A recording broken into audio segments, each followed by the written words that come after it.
Yeah, I was trying to reach Kingsley so he can send the links on all the different social media, yes, platforms.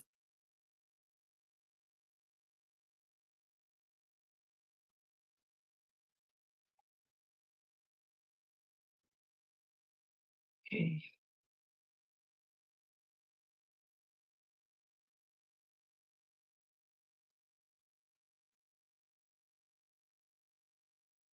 It takes a minute. Maybe we can all have an assignment. If there are other people that you can text, I know we have a lot of people. It just never gets old. People do intend to come, and sometimes we don't realize we're waiting for 9. I am on Central Time, and we don't realize that it's 9 already. So, if I can ask all of us to take the responsibility to maybe post on our different social medias or personally send text to people as a reminder, even if you sent it to them an hour ago or yesterday, that would be good because what really matters is that we are together as one and that we're having the conversations that we're having. So please, text as many people as you can. I know last time, Ari, you counted who we were 19 on here now. And if we each sent to 5 people, imagine what that would be and encourage them to send to other people. So let's just give it maybe 2 minutes and then we can get started. Thank you. Thanks, Ellie.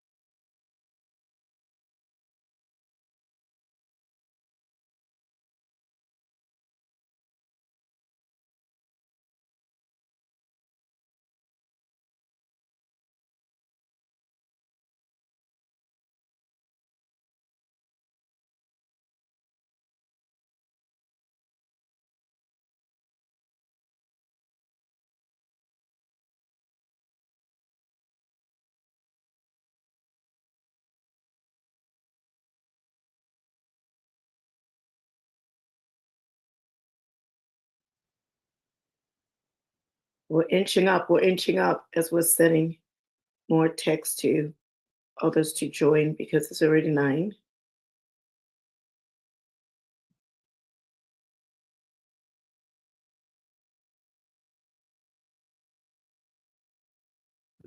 I see that there's been a change in time. Our time changed and some people's time didn't change. Oh, yes. Yeah. Yeah. It's yeah. Yeah, we fell back 1 hour.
Good morning.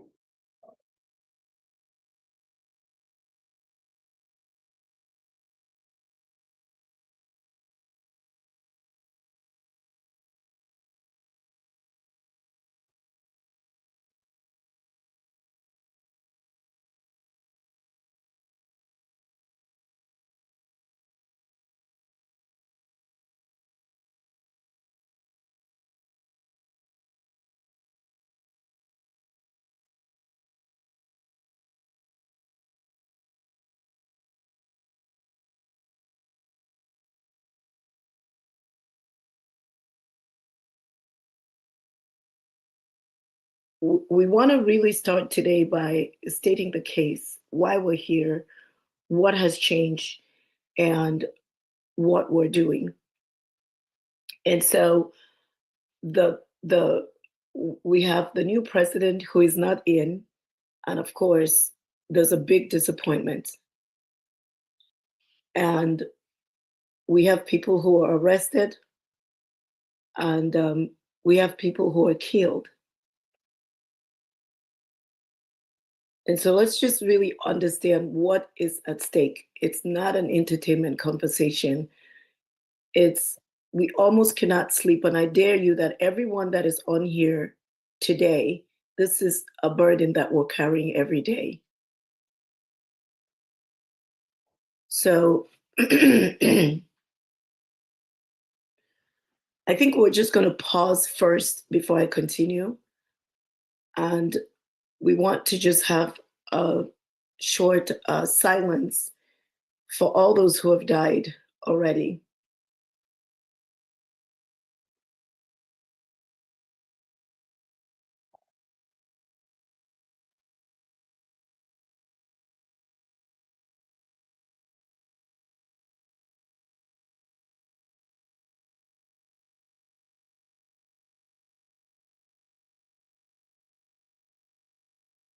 Okay.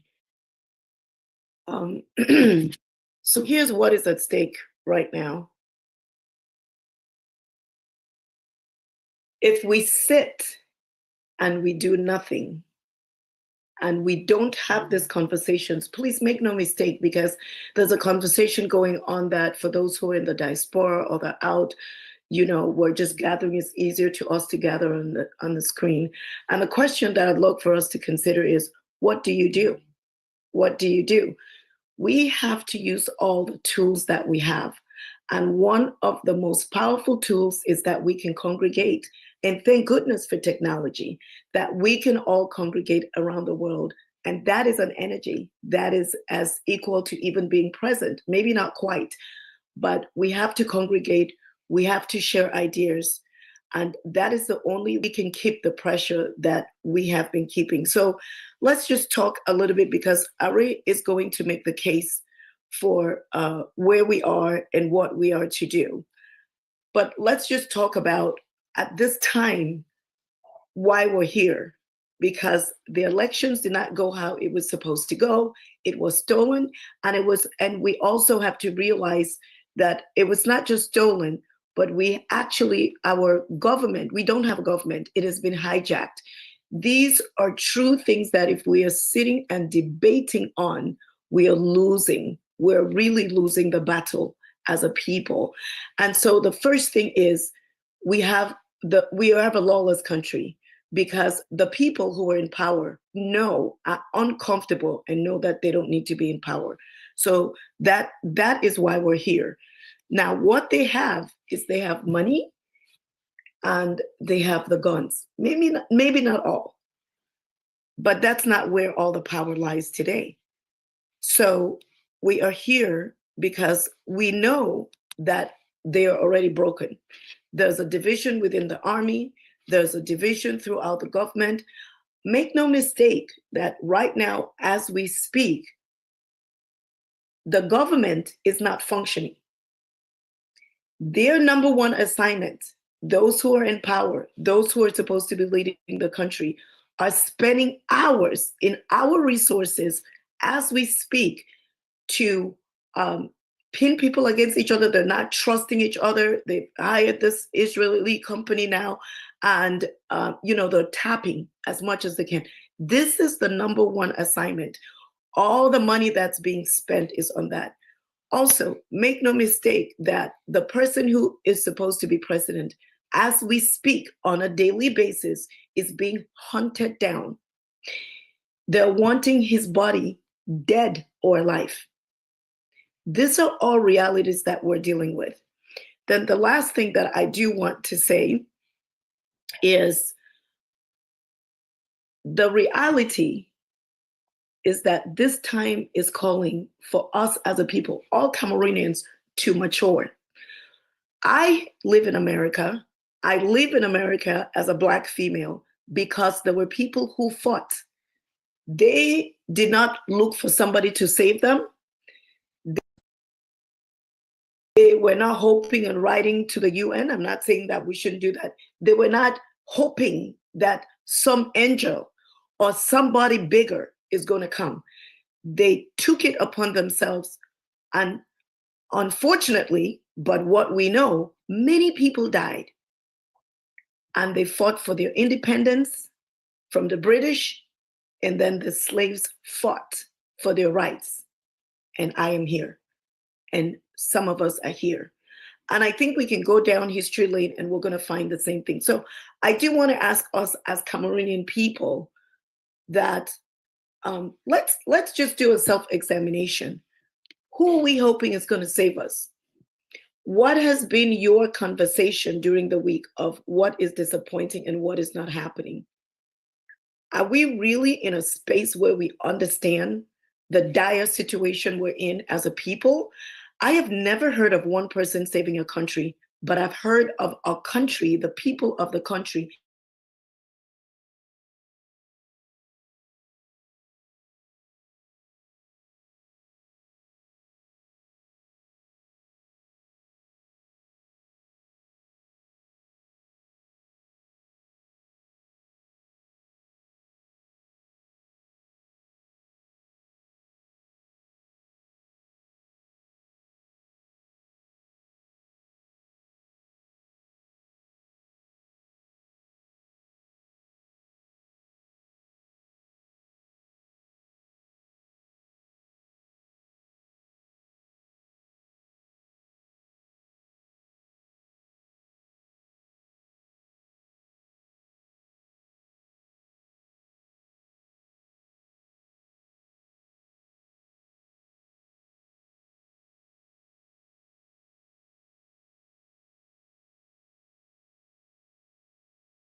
What do you do? What do you do? We have to use all the tools that we have. And one of the most powerful tools is that we can congregate.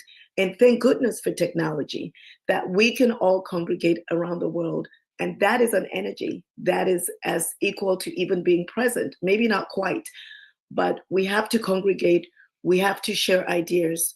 And that is the only way that we can keep the pressure that we have been keeping. So let's just talk a little bit, because Ari is going to make the case for where we are and what we are to do. But let's just talk about, at this time, why we're here.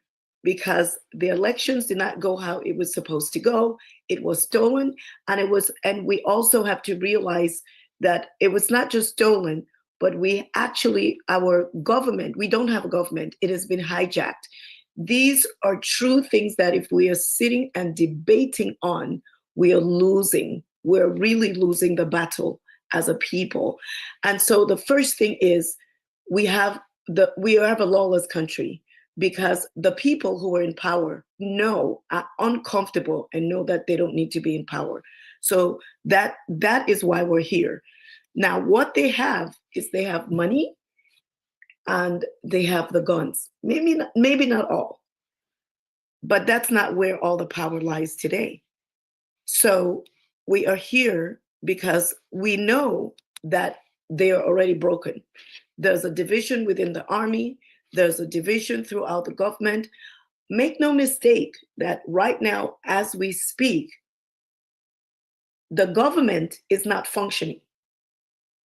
Their number one assignment, those who are in power, those who are supposed to be leading the country, are spending hours in our resources as we speak to pin people against each other. They're not trusting each other. They've hired this Israeli company now, and they're tapping as much as they can. This is the number one assignment. All the money that's being spent is on that. Also, make no mistake that the person who is supposed to be president, as we speak on a daily basis, is being hunted down. They're wanting his body dead or alive. These are all realities that we're dealing with. Then the last thing that I do want to say is the reality is that this time is calling for us as a people, all Cameroonians, to mature. I live in America. I live in America as a Black female because there were people who fought. They did not look for somebody to save them. They were not hoping and writing to the UN. I'm not saying that we shouldn't do that. They were not hoping that some angel or somebody bigger is going to come. They took it upon themselves. And unfortunately, but what we know, many people died. And they fought for their independence from the British. And then the slaves fought for their rights. And I am here. And some of us are here. And I think we can go down history lane and we're going to find the same thing. So I do want to ask us as Cameroonian people that let's just do a self-examination. Who are we hoping is going to save us? What has been your conversation during the week of what is disappointing and what is not happening? Are we really in a space where we understand the dire situation we're in as a people? I have never heard of one person saving a country, but I've heard of a country, the people of the country, saving themselves. So that's where we are. So today we're going to have a conversation on what the case is, what is serious, what is it that we need to be talking about. This is so important. What is it that we need to be talking about? What does the conversation, and all of us who are here and listening through, other means, that we are the one to control the narrative, the Cameroonian people and nobody else. And then people might come because they see how serious we are. But if we're not, it's not one person who's going to save us. So we want to be able to have that conversation. Eric is going to be joining us, but I want to say that the real people on the panel today is you. It's each and every one of you. whether you're on YouTube or Facebook, the questions you ask, you're the ones who are highlighting, because we have to come up with what is going to happen. And we are the conversation. We are the ones saving ourselves. That's where we are today. And I think today is more serious than anywhere we've been. So I just wanted us to be alert, to understand what are the questions we're asking, what are we considering, what does it mean like to be able to crumble a stolen government, a government that is ran like I can only think of a Sicilian mafia, or that kind of a movie. If you watch one, that is the takeover we have had. They know it. They know what they're doing. They're living in isolation, and we know it. And so we can sit and do nothing, or we can act. So I'm going to pass it on to Are. And Are, you can open for us. Yeah. Yes, as we start the discussion. Thank you. Yeah.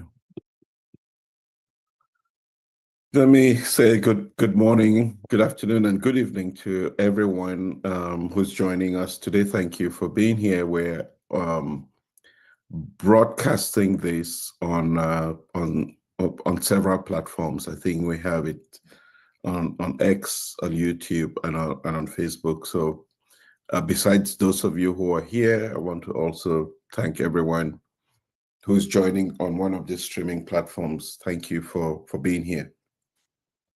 We are going through unprecedented times. And I say unprecedented in recognition of the fact that this is the third significant time that our country is going through a process like this, where there is an election and then the results of the election are mitigated in favor of the current regime that started this exercise since 1992. But I say this time is unprecedented because of just how much activism has taken place in the lead up to the election, how engaged the audience has been, and how different that audience has been. We're living in a time where people are most connected and have the tools and capacity to be able to make a difference by doing very little. Little in the sense that if you leverage technology, you could communicate faster. Little in the sense that, mobility is much easier now. We can share information a lot more easier. But never has there been a time where there has been a demonstration of so much proof in the eyes of Cameroonians and the world like this time around.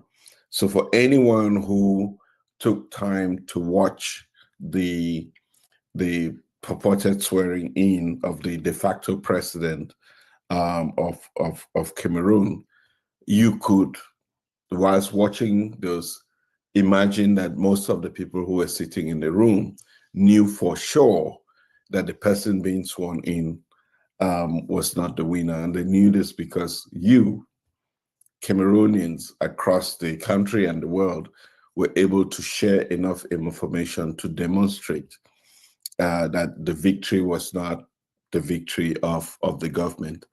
Now, there could be arguments being made about how do you justify who won or who lost. But those arguments are arguments that we have gone through, and we're at a point where we know for sure, based on the information that has circulated, based on what several groups have gone through the exercise and have come to the logical conclusion that Mr. Biya didn't win the election, and that the duly elected president is Issa Tchiroma, who unfortunately is now having to flee and flee the country and find security elsewhere. November 12th marked 1 month from the day that Cameroon began its liberation. November 12th was the day that Cameroonians went to October 12th was the day that Cameroonians went to the polls and decided that they want to see change in Cameroon. So we're 30 days from that day. And in those 30 days, we've experienced a lot of challenges. We embarked on the Stop the Fraud campaign, thanks to everyone's help. And it didn't stop the fraud. The fraud continued. And we have seen the number of people that have been killed, the number of people that have been arrested. First of all, it's incumbent on us, and really thank you for the minute of silence. It's incumbent on us to not forget those who are in jail and that they are arrested for no other reason but their political opinion. So Jacob Chemeni and Issa Tchiroma Bakary, and several many others that we have been in the last week or in the last few days sharing a lot of information for you all to let's not forget that they are in detention. And I can call the names of leaders or people that we know, but there's 700 or more other people that are still in detention. Yes, a few were set free, a few hundred, but we still have 700 that are in detention, that the collective of lawyers continue to work to try to obtain their liberation. This only intervening factor that led to their arrest was the massive fraud that took place during the elections. So this, in the next week, we're going to be sharing, we're going to be pushing forward the Free Cameroon, the hashtag Free Cameroon campaign, and free all arrested, so that, we're asking for your help on Twitter, on Facebook, and on Instagram, so that we do not forget those who are in detention. Efforts are also going to support them, to support those who are fallen heroes, but also to support those who are in detention now, so that we never forget. And that tells you why this resistance, and this is the first time I'm using this resistance must continue. We have just experienced a constitutional coup d'etat, in the sense that the will of the people subverted by the institutions that are designed to serve the people. So whether it is ELECAM and all its regional and national bodies that transform the vote of the people in the process, then there is the Constitutional Council as well that proclaim the results. And even worse, the representative of the people, by way of the National Assembly, also witnessed the swearing in of someone who lost the election. Whilst the people of the regime and the CPDM and those of you who support the regime may think that we should move on, I just want you to imagine if, in the game that took place between the Democratic Republic of Congo and Cameroon 2 days ago, in which the Democratic Republic of Congo won 1-0, if at the end of that game, somebody came in, a match official came in and said, no, the Republic of Cameroon actually won 1-0 against the Democratic Republic of Congo, something that we all saw play out in front of television eyes. Do you really think the people of the Democratic Republic of Congo will sit back and watch Cameroon move on to the World Cup? No. Similar circumstances. We know who won, and yet we have witnessed somebody being sworn in. So what happens when the institutions that are supposed to represent the interests of the people no longer have the trust of the people? Well, the only people who grant authority to these institutions are the people.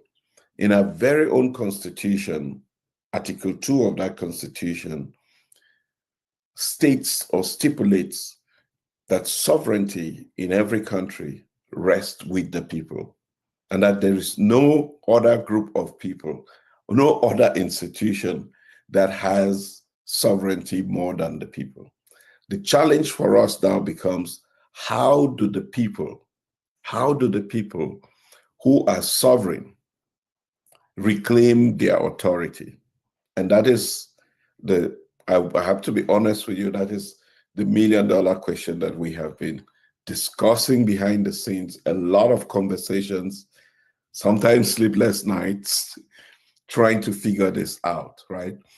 And the obvious challenges here that we see is that in many cases, we're dealing with people who have to go about their daily life to try to put bread on the table, and at the same time are very, very unhappy with the current situation, because those same people voted for change.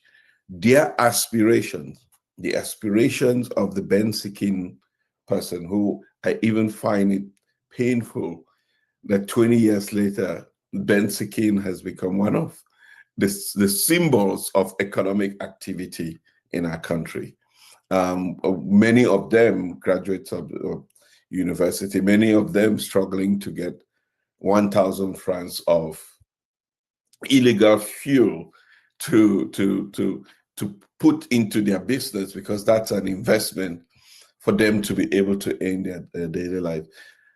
And at the same time, their future is being stolen away from them. Their ability to grow, their prosperity is stolen from them simply by a group of people, a handful of people sitting, making a decision that is contrary to the will of the people. And deep down them, they are expecting that you and I and the thousands of Cameroonians who may be listening to us now would just go on as business as usual. Well, the political process of every country doesn't end with elections. It is more than elections. And we want to be clear. Yes, we know that Issa Tchiroma won. We all do know. But the campaign that we're embarking on is more than one person. It's more than Issa Tchiroma. This is about Cameroon. This is about the future. And yes, we would align ourselves with the duly elected president's initiative to get him to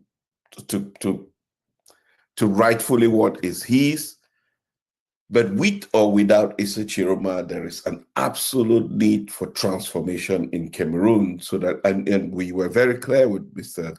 Tchiroma that this is going to be a transition, and there will be things that we will do in this transition with you as president. But even if Biya genuinely won the elections, the campaign for the transformation of Cameroon will not end. So yes, whilst we are aligning ourselves with the Tchiroma strategy to get into Italy, we're also embarking on the change that Cameroon needs. That change that Cameroon needs cannot come from us only. It has to come from all of us. And all of us have to be united in this process, because we know, like I said, that we're experiencing a constitutional coup. And I have to tell you all that the coup is still going on. It hasn't ended. The coup is going on because we know that the elected president, the de facto president who was not elected, is on his way out. And because it's on his way out, we know that the coup will continue to transfer power from him to others. So this process doesn't end with that swearing in that took place. No, there are subsequent plans that will continue to be unveiled by the regime that will eventually lead to the transition of power from the 93-year-old Paul Biya who invariably doesn't have all his faculties, but who is part of this complot to essentially transfer power to somebody who, or group of people, a handful of them, that are not duly elected and who have, in essence, usurped authority in the country for the last 7 years and are hoping to do so for the next 7 years. How do we stop them? And that is why we're here. We stop them by doing everything in our power to ensure that this regime is unable to govern, and by so doing leads to a collapse. And with that collapse, we can reclaim the victory of the people. There are lots of initiatives that we're looking at, or lots of possibilities. But it's incredibly important for us to remember that each one of us, each one of you, would have to play a key role in what's going to happen next. We have to, I've said this before, and I said I ended last week's Zoom with, we have to stay united. We have to stay focused. No distractions, united, focused, and never lose sight of our goal, that we have to take out the illegal occupant in Etudi and replace with what we consider largely the will of the people. This is going to mean that people on the ground in Cameroon will have to make sacrifices, just as people in the diaspora will make sacrifices for this to happen. It has to be one with the other, never one without the other. And for those people who think that the diaspora is asking for too much from the people in Cameroon, I ask you to think again, because there is no country that has accomplished what we're trying to accomplish without a significant involvement of the diaspora. And we're not going to stop at anything. For the actors in the regime, I'm going to send you a strong message. Unless you have decided that you're going to live your life in Cameroon and not step out of that country, we are going to find every asset that you have everywhere, and we're going to impound it. We're going to work in every way possible to ensure that you do not have the ability to get visas to travel and get medical attention in different parts of the world. We're going to do everything to keep you all in Cameroon. For we know that come November 21st, you're going to have to pay salaries, and you're looking for, I know that you're currently scouting around for a line of credit. So those are things that we're going to, from the diaspora, we're going to be tackling. And for all the crimes that are being committed, we have an incredible team of lawyers that are working to ensure that you pay for your crimes in every way that is possible, and we'll explore every legal opportunity to ensure that you are held accountable. And let me say this to also the police, the military, we are keeping record of the people who pulled the trigger, and some of that has been shared. We know who pulls the trigger everywhere that it happens. That is a crime, because you're embarking an unlawful order, and you will be held accountable as an individual. So every one of this is being tracked and kept, and the time will come where we will take action against each one of you. But it doesn't end in the diaspora. In Cameroon as well, we are keeping track of all your assets, which by constitution should have been declared. And that has not happened since 1996, when this new constitution was adopted. So we are also keeping track of that to justify, because these are the reasons why you all usurp the power of the people to stay in power and protect yourself and your families, whilst millions and millions of Cameroonians are living in purgatory. So these are things that we're embarking on and we're going to be doing. But again, it calls for us, it really does call for us to stay united, knowing fully well, one, again, let me just summarize, it is you, the people, that are sovereign. And because the institutions have subverted the will of the people, it is upon you, us, the people, to ensure that we determine what kind of future we want for Cameroon. And it is certainly not with the institutions that we have now. So therefore, we have to find a way to ensure that we get this government out of power. And this is why this campaign must continue. We haven't come this far to turn back now. We haven't come this far to leave 700 people in detention. We haven't come this far to ignore the lives of 48 people that have been killed as a result of these elections. We haven't come this far to stand by and watch another 7 years of our people languishing in poverty, in purgatory, as I would want to call it, being a Catholic. But with all of that in mind, unity is going to key. We're going to be listening to the keenly, because we're having several conversations behind the scene. And I must say that I've never seen a moment where we're building a coalition of organizations from different political spectrums, all united for a common purpose.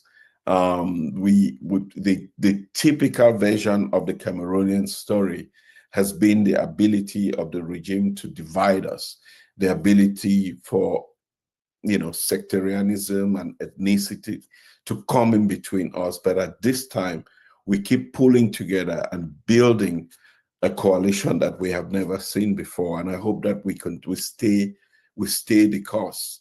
Even though we may have different grievances, different experience, we come from different backgrounds, there is really one thing that is common that unites us, is the change that we want to see for Cameroon, a peaceful transition to the next republic. So I want to thank you for being here again.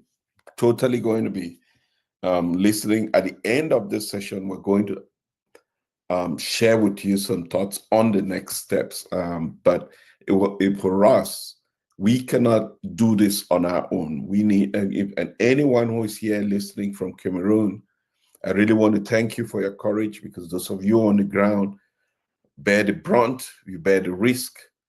But I want you to know that you're not alone, that yes, we will stand by you in every way possible, but we're doing this because we have to, and because it is the necessary way in which we're going to change this. We can't wait 20 years later and sit back and look at this moment where we came so close and then stopped. We have to keep going. And for the many of you that are hoping that this movement will be driven by Issa Tchiroma Bakary, I say yes, it will be. But in the meantime, we will keep moving forward and doing what we have to do to isolate this regime until we see a collapse. So let's mark our calendars. It's been 30 days since our liberation began. The next 45 days will be incredibly important for us. The next 45 days could change the trajectory of the history of our country, but it largely depends on you continuing to make the sacrifice, on us standing together and staying united for this one common purpose. I'll pause here to see if Eric is on. He's going to be on in a few. All right. Yes. So whilst we're waiting for Eric to connect, I would just ask for one of the Project C team members to please share the link of those who would like to join it's there, to join that WhatsApp group. There's a lot of activity that has been going on. I think the WhatsApp group is paused now so that only admins could put information, because we really want to focus on supporting those who are in detention. So we're going to be sharing the photos, the hashtag links, so that you all can be sharing those. Let's keep international attention on the situation in Cameroon. Let's not, whilst the international community will not bring change in Cameroon, the fact that we continue to highlight the Cameroonian story certainly does have an impact on how the government in Cameroon acts. So please continue to share this. Let's keep maximum pressure on the Cameroonian government. I also want to thank everyone who sent out the letters that we circulated to politicians in whatever country you are in. We sent out nearly 200 letters to the embassies in Cameroon and the international media. Systematically, those letters continue to go out. We've put in place a system that sends out those letters to as many contacts as we can make. So if we could multiply our efforts, we're absolutely grateful.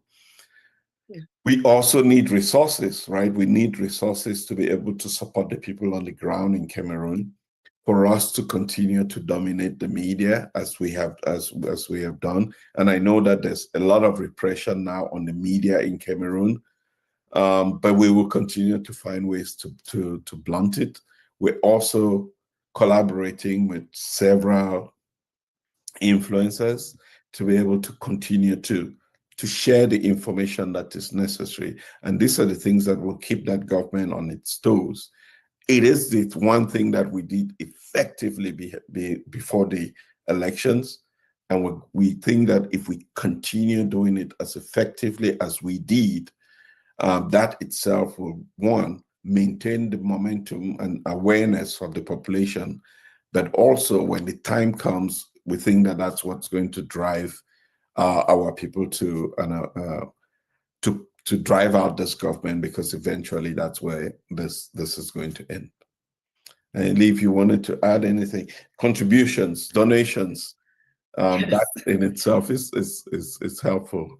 If you Yes, I just want to say that we have been able to do so much because of the contributions, and we are going in the upwards of 70,000. We believe that we really should be at 100,000 or more. And so the question that we really have to consider is, what are the different ways? We're going to be starting a campaign, and where we're going to talk about different places, different ways that we can all play in this contribution and fundraising. And so the drive is really on where you want to be. If you want to be at $25 every week, you want to be at $50 or $100. And we definitely have people who have put in thousands. But another area that we have not really explored and that we want to explore is just having fireside, meetings where maybe you don't want your name. Some people are anonymous. But what you can do is you can have a group of people. We know that many of you are able to do that, to just have a group of people who come together and raise funds and then contribute, and will recognize your group. You may not want your name, but you want the name of your organization. And we also have not explored, there are a lot of sympathizers who would donate money, people who own different companies who would donate money. And that's going to happen because of what we do. So we're wanting to form different groups so that we can really drive our fundraising to a different level.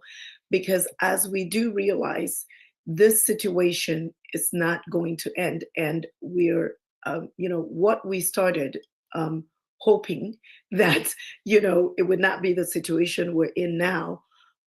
It's just proving to be, something that is growing, the other direction. And that's not to say that, we're not going to have the right president as we know it. But I think, and I hope that I'm not, so aloof. I just think that a lot of things are on a spiritual basis. And so we're dealing with a level of evil, if I can say, that is really not common. There is this in on earth, but not common. And Cameroon is at a whole different level. And so we're really being called as a people to rise up in a way that we've never had to before, and we don't even understand it. We have tried, and we have been chipping this rock, or this wall, but until we break it, we're not there. And so now is a time when we need to amp ourselves even better. So the money part is very important, and understanding that we all can contribute, we all can be a part, and we all have something to do is important. I think another thing that Ari alluded to is we really need to be aware or cognizant of what is the price? What is the price? And, I want to challenge ourselves to maybe go look up on YouTube, in the history, what it's taken for people to gain independence. So we know that it's not a switch, because the conversations that have been going on is almost like, well, Tchiroma is not here. Here we go again. Well, we can understand the disappointment because we all are feeling it, or we all have felt it. But that should not change the vision. And that should not change our understanding of what we're here for, and that no one person is going to save us, but that we're going to recalibrate, we're going to pivot, we're going to find other ways, because that's the real power. The power is in the people. So I really want to ask us to educate ourselves so we're not wasting energy in the wrong conversation, but knowing that we're really dealing with evil forces. And I hope, sometimes I want to say, please hear my heart and not my head. The people that we have in power have done this for so long. And I want to say we have let them. And we have let them because out of human ingenuity, you don't think that somebody can hurt, or the people who are going to steal, or the people who are going to do the things that have been done at this magnitude. So we all just want the same things, right? And so maybe as a people, we have persevered, we have tolerated, we have believed, we have just been shocked at many times, and we just kept that patience. But we can no longer do that. We have to rise up and willing to pay the price. And the price may not be that, I say that I'm not in Cameroon, and the people in Cameroon really run into danger. They're not even free to say and to do a lot of things that we can. But the price that some of us in the diaspora have to pay is that we may have to ask ourselves, what are the different things that I can do during the week? What is the information I can share? Where is the march? Maybe you can ask, send a note and say, the many people who've been doing that, I want to participate. We have many committees. We have an IT committee. And I just want to share that we're needing more help and support. And we know that many of you are, top professionals at so many different areas and have so much to give of your time. So at the IT, we have an IT committee that we need more people on, because we have all these initiatives that we need specialists to send them. It's going to be faster, and that's what we're needing now is high speed. If we slow down, they say slow is hard, fast is easy. If we slow down, then they trickle out. But if we are fast and we compound things, we're breaking the system. For example, if we have all the information and we are all participating, and in Cameroon, more people can go out. Let's say that, we're having a peaceful resistance where we're having a march. And if everybody just stepping out, maybe not going somewhere, but every city, every town or neighborhood is going out, how many people are you going to arrest? That's where we were.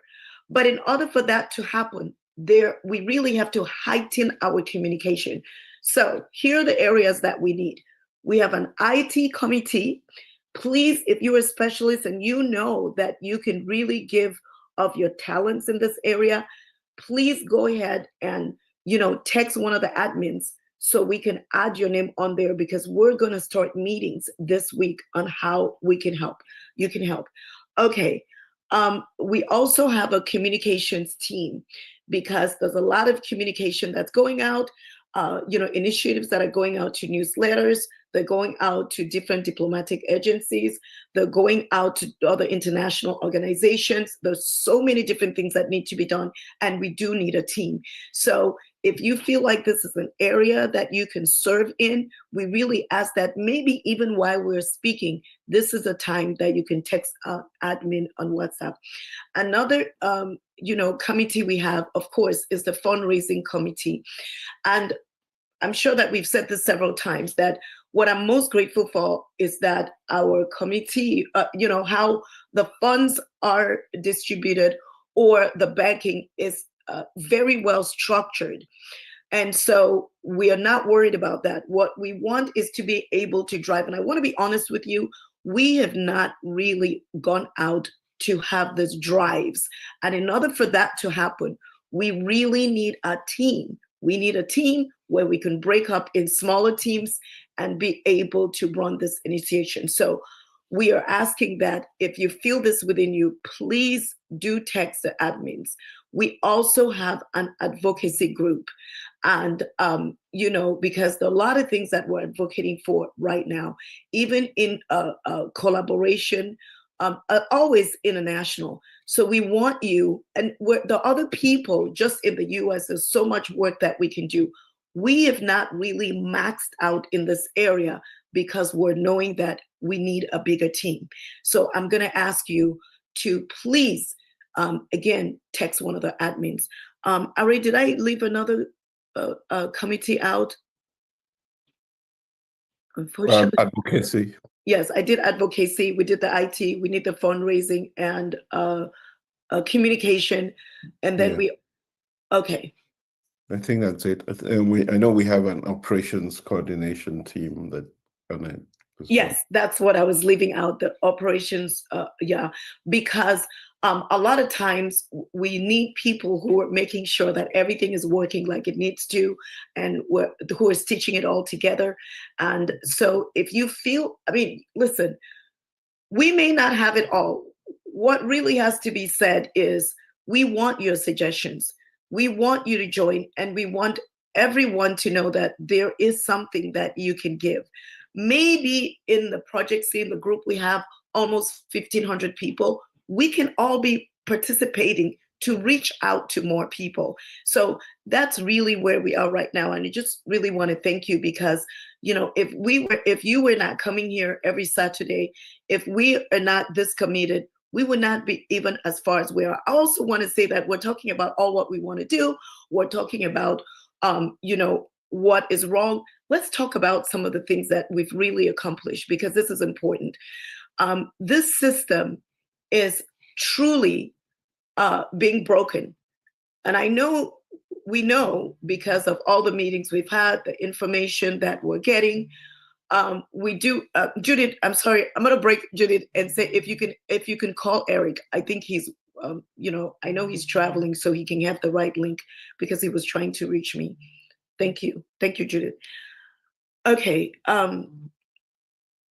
So anyways, I'm talking about what we have accomplished so far. It is so easy to sometimes look at the distance and say, oh my goodness, how are we going to get there? We've never gotten there. And then we start talking about what we know. Oh, this never happened. This is what we did in the past. It's the same thing.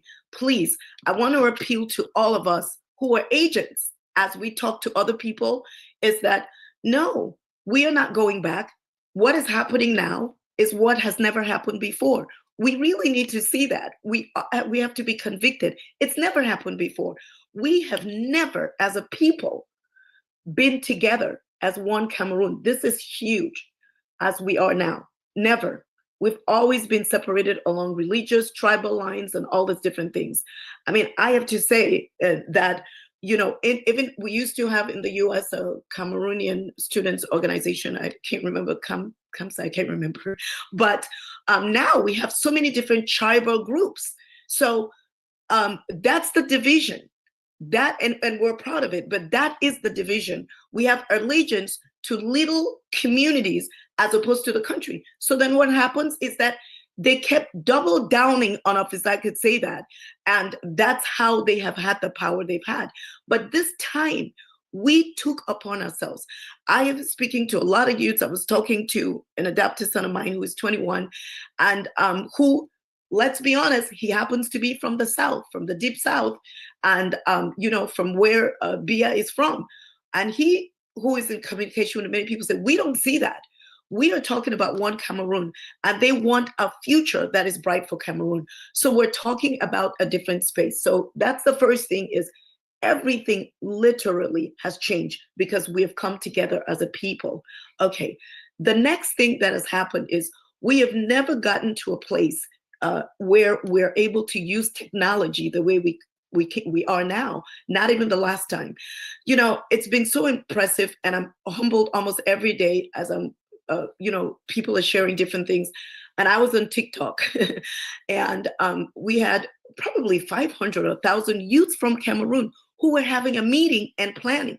Then a friend of mine sent me another one who is right here with Project C, sent me another link where they are actually contributing money. And I want you guys to listen to what they're doing. They are calling for other military people and saying they've contributed money, and they're saying, we're going to pay you 3 times your salary. So you should change. That is amazing. So there's so much that we can do, and we're far ahead. Here's another thing that's happening. This government has never gotten to its knees and be shaken the way it has been shaken. They have spent, I dare say, up in $1 billion almost, insinuated, of money just to get the president just to go in. And here's the thing, we've never had this. They've gone after people, they've gotten it. But they have been trying to get Tchiroma. They have not gotten it. We have to celebrate every little win. They have not. Yes, because of the security crisis that he has, it has made it very challenging for him to communicate, but make no mistake that he will. Make no mistake, as Eric is going to tell us, he is more excited, he's more determined than ever before. We need to hold this fire. Here's the other thing that is happening that we need to note. There is great chaos in Cameroon, and there's anyone who is here representing this government. We know that there's great chaos. There was a call coming in from some high-end office to somebody else here in the US in panic because they're tapping everyone. They are frazzled. Offices that are supposed to be doing work for people are not, because the main objective right now on the table, their priority is to do what? Their priority is to be able to silence the Cameroonian people. But social media and all the different ways so that's the tug of war. And so we're breaking the system. Last but not least, let's look at it for what it is. We've never had them, and I would say it, and that's not what is going to bring it together. We have never had the military as divided as it is.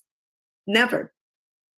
And to the point where now they are building an army within the army and trying to take weapons away from certain people. Well, not certain people, but certain factions of the army because they can't trust them. What does all this mean? It is total chaos. Please, let's go back and look at other histories and how dictatorships have been brought down. Exactly what is happening now.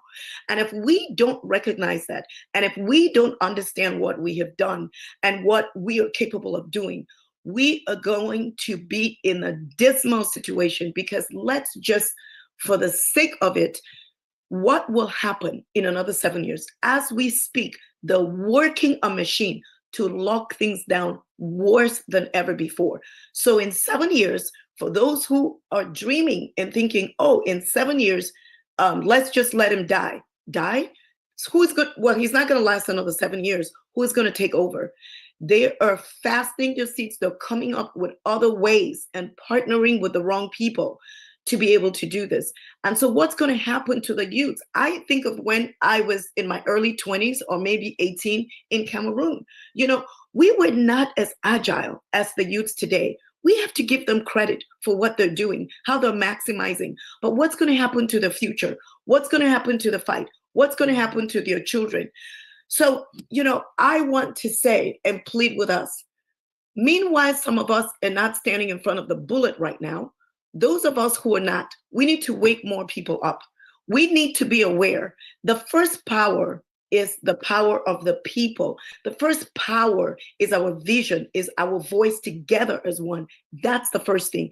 And if we don't think that collective power even in the diaspora, can break. That's what they want us to believe. And make no mistake, I'm so sorry that I keep going on, but I would say make no mistakes that all these comments that we're seeing on social media that is talking about, they're not, here's, and they're laughing and saying, you guys thought this was going to happen. Again, that's how a dictatorship is being brought down. They're paying people. Here's what we have in Cameroon, and I'm going to shut this down and pass it over to you. Here's what we have we have to talk, we have to stay on the real conversation. Here's what we have in Cameroon. Over 90% of the people have been shrunk to abstract poverty. It's a mechanism. It's a system that has brought people to their knees so they can be controlled. And so when somebody gets something from the government, they're almost so grateful. When is their right? We have been so wiped out that our reasoning has changed. That's next. Now, also, I want to say, I'm going to let it go here. I want to say that not only have they broken this people down, maybe 10% or maybe less of the people who are making it have sold their souls to the devil. Because in order for you to exist in the way, you have to be steeped in bribery. In order for you to get this contract that you can be successful, you have to be steeped in bribery. You have to do all kinds of things that people do, rituals. Cameroonian people, this is the test. I'm not going to say it's from God, but this is the test that we are wired to win. We're wired to fight for ourselves. We are being called for our maturity. We have to mature as a people and stop cynicism. This is not, we're not here to be entertained. We're here to fight for people who have no voice, and it should never stop. That's where we are right now. And that's why we're on this calls for hours. We all are. And we need to spread the word. We need to galvanize. Every single one of us can say, this week, I'm going to talk to 5 people. We are going to do the hard work for people to see what's going on. We cannot sit here and eat our burgers when the kids in Manfe, I went to school in Okoyong, who have nothing, and their kids could be brighter than my kids. It's a fact. Let's think about it. They are not any difference from my son. The only difference is their geographical location. And I'm taking no credit for why I'm here. It's not because I'm so smart or I did something. It's the grace of God. So every one of us owes it to every Cameroonian who is not here. We cannot sleep. We will fight until it's end. The system is already being broken, and we together will finish the job. That's where we are. Thank you, Eddie. You are fired up. And that's what we need everybody to be. That's where we want everybody to be, fired up. So this conversation about, oh, we're losing momentum, or we're not putting this behind us. The fight continues. And thank you for framing this conversation in the way that it should be. Each one of us must find deep within us that ability to fight, to make the sacrifices now, because this is what is needed for this to happen. It cannot be one. Please do not see yourself outside this. Be an actor, not a spectator. And an actor means you do what you can, where you are, and with whatever means that you have. Again, this whole conversation about separating the diaspora from Cameroon now, we've blurred those lines. We're working together closely with people on the ground. As I sit here, I'm communicating with people on the ground in Cameroon who are doing incredible work, taking enormous risk that shouldn't be a risk at all, because the expression of one's choices, it's fundamental, universal right that we all have to choose who we want to be a leader. And in the context of Cameroon, that choice has been taken away, and people are being, arrested for just making their choice. And I see that Eric has come on, and we want to make sure that we go to Eric to give us a sense of what is happening. But theme for today is unity. It's justice and unity for all. Justice for those who are arrested, justice for those who have lost their lives, because when we bring change, that itself will be the justice that is needed. It will be recognition of the lives. Justice for those who are being intimidated now because of their political expression. And this is unacceptable. We have to stop this.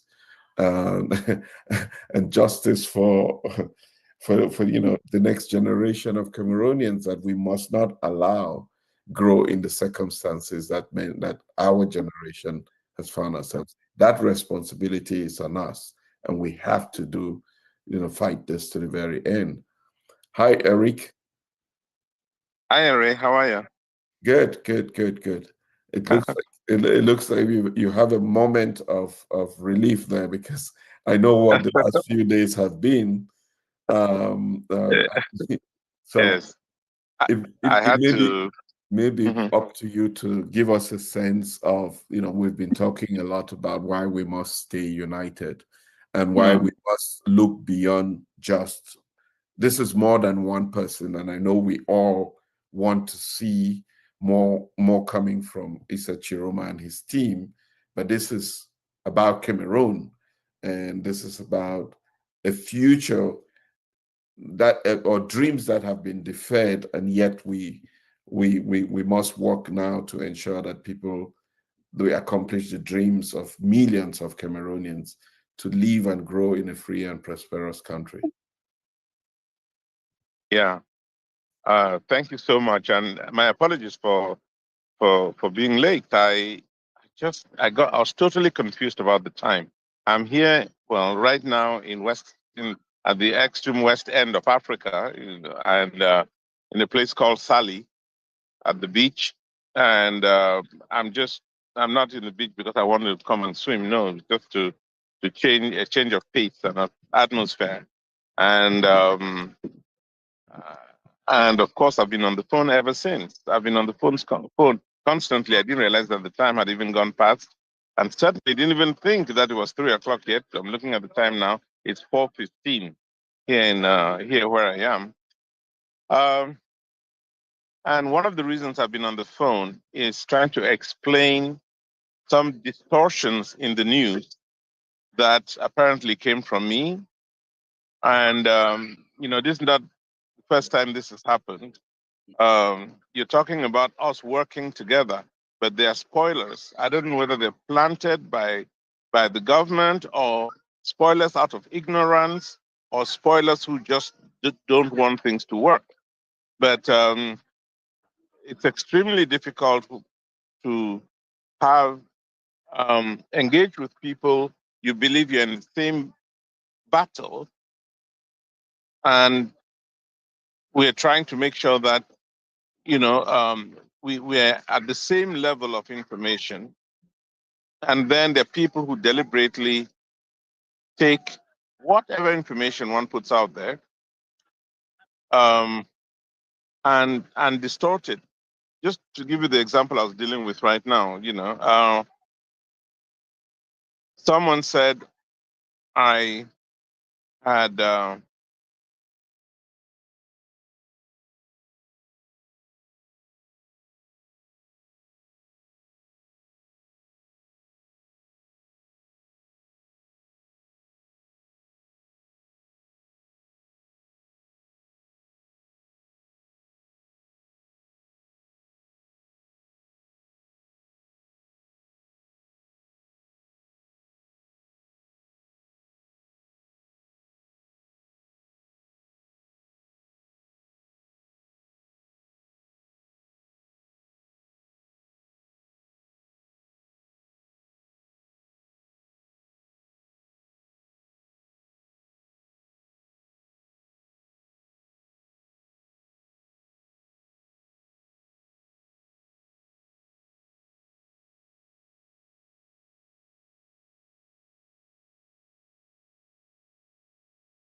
to have engage with people you believe you're in the same battle, and we're trying to make sure that we're at the same level of information.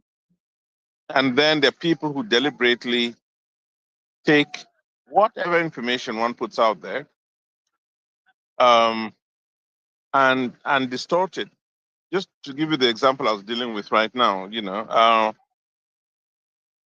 someone said I had said something to the effect that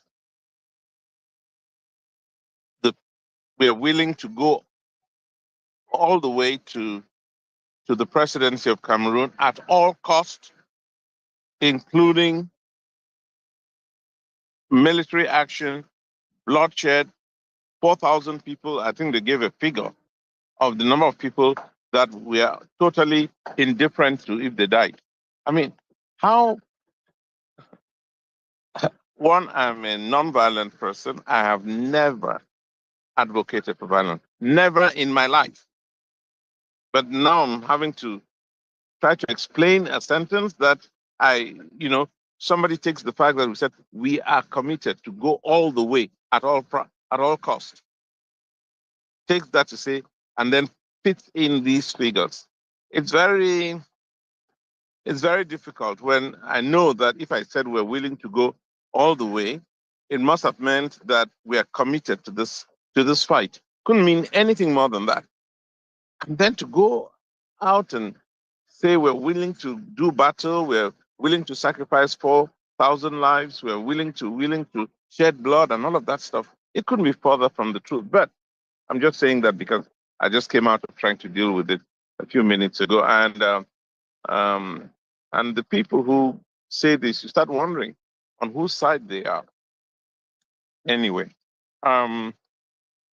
just so we're all up to speed, and I now have to be a little careful in the choice of my words, but I think the most important thing to say is this struggle is only just beginning. This struggle is only just beginning. Let me tell you why. When I wake up and I think, should I get to work today? Should I stay on this agenda? And I have to remind myself that if I don't, if we all don't, then the leadership in Cameroon today will settle back in its old ways. They're not going to do anything new. As a matter of fact, what they're most afraid of is any sense of new ideas coming into the mix. So they're going to settle back in their old ways. They'll ensure that no new ideas come into the structure of governance of the country. And what will we have? 7 years down the road, they would have perfected the art of staying in power. 7 years down the road, they would have perfected the art of staying in power. It's not in 7 years that they'll turn around and say, oh, we've stolen enough money, we have, we're wealthy enough to live 3 lives with the wealth we've accumulated, so maybe we can go away now. Or maybe we can organize free and fair elections. Or maybe we should change a system that has worked for us. If anybody thinks they're going to do that, then you've got another thing coming. So they're not going to do that in the next 7 years. And after 7 years, they're not going to change. They're not going to change to do anything different. So we either stop them now, or we allow them to succeed in staying in power and be prepared for another at least 14 years or more.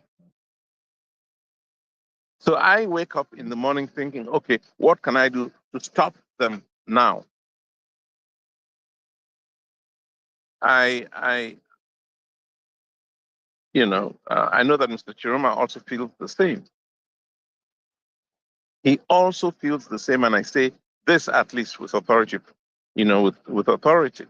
He feels the same. He People talk about, want to know why he's not talking. He will talk when he can and when he needs to. Okay, we know that there's a resistance movement on that needs to be motivated. But if the demand for change is not as motivating as it ought to be, I don't know what is.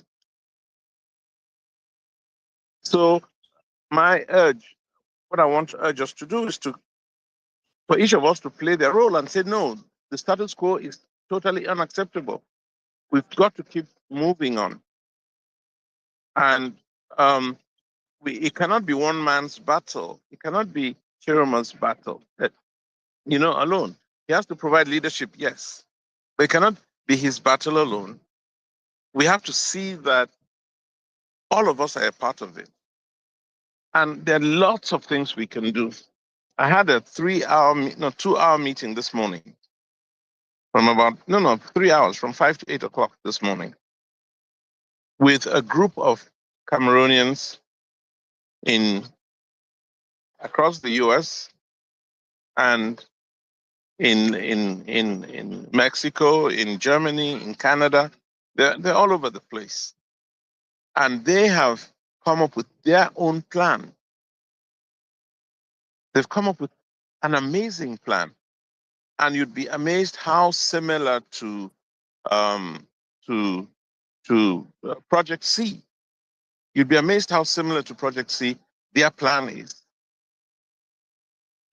So I was really happy to hear that, and happy to note what it is they're doing.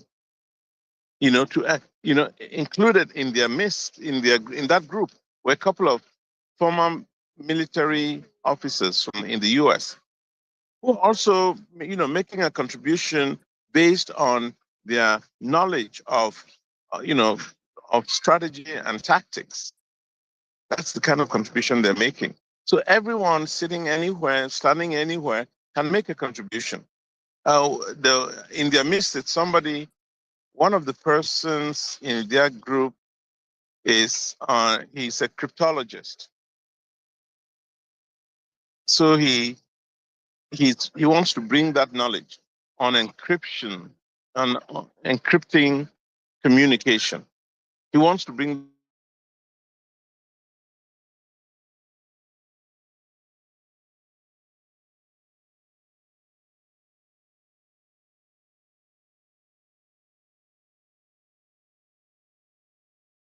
that to the works and do. And we're discussing last night and saying, or early this morning, and saying, talk to the legislators in Illinois or wherever it is you are. So everybody, every one of us can do something small, and believe me, everything small adds up. Everything small. Cameroon is totally out of the picture in international news. They've talked more in any given day. They talk more about Côte d'Ivoire, which had elections around the same period. We had elections on the 12th of October. They had it on the 25th of October. The Ivorian elections are now history. They've been covered, reported on, analyzed by the international media. And, Côte d'Ivoire is back to business, doing its business, respected by the international community in some ways, because, it didn't end up in bloodshed, it didn't end up in bloody crisis. And that encourages investors to seriously consider Côte d'Ivoire. No investor will go to Cameroon under the circumstances, not in the next 7 years. In other words, our economy is not going to change much in the next 7 if these people stay in office. But in Côte d'Ivoire, they will. There will be a difference. And it is these things we have to think about. If we can get that country back to normal, if people can see that we are doing, the institutions are working, because the institutions in Cameroon are not. Côte d'Ivoire, even though Ouattara has, he's played some games on the system, but he's made it all look legitimate. And they're back to work. and that economy is growing again, or will grow. But it's not the case in Cameroon. And can we be satisfied with that? I don't think so. So each of us talking to the legislature in your state, talking to some media, even local media in wherever you are, even local media, to just throw in some, bring attention to bear on what is going on in Cameroon. You can do that. Or just offer a write-up and analysis to some local paper that often is looking for material. And if someone, can you imagine, see, I saw Cameroon in 1981 in upstate New York. I was in Syracuse and I woke up one morning and I picked up a paper, and opening a few pages into that newspaper, I saw mention of Cameroon. And at the time, the title was A Prosperous Nation in a Sea of Poverty. It was a Wall Street Journal article back in 1981. And nothing has ever driven my determination to go back home as that article. That's why I remember it as if it were yesterday. If you go into the archives of the Wall Street Journal, go to somewhere in late 1980, early 81, you'll find that story. So it can be anywhere. This was in upstate New York through the Wall Street Journal. It's a national paper. But way back then, I saw it in that. So all of us can do something, and that's essentially my message. And believe me, Mr. Tchiroma is willing to engage with groups of us anytime, he said, anytime, so that he can not only hear from us, but also we can hear from him.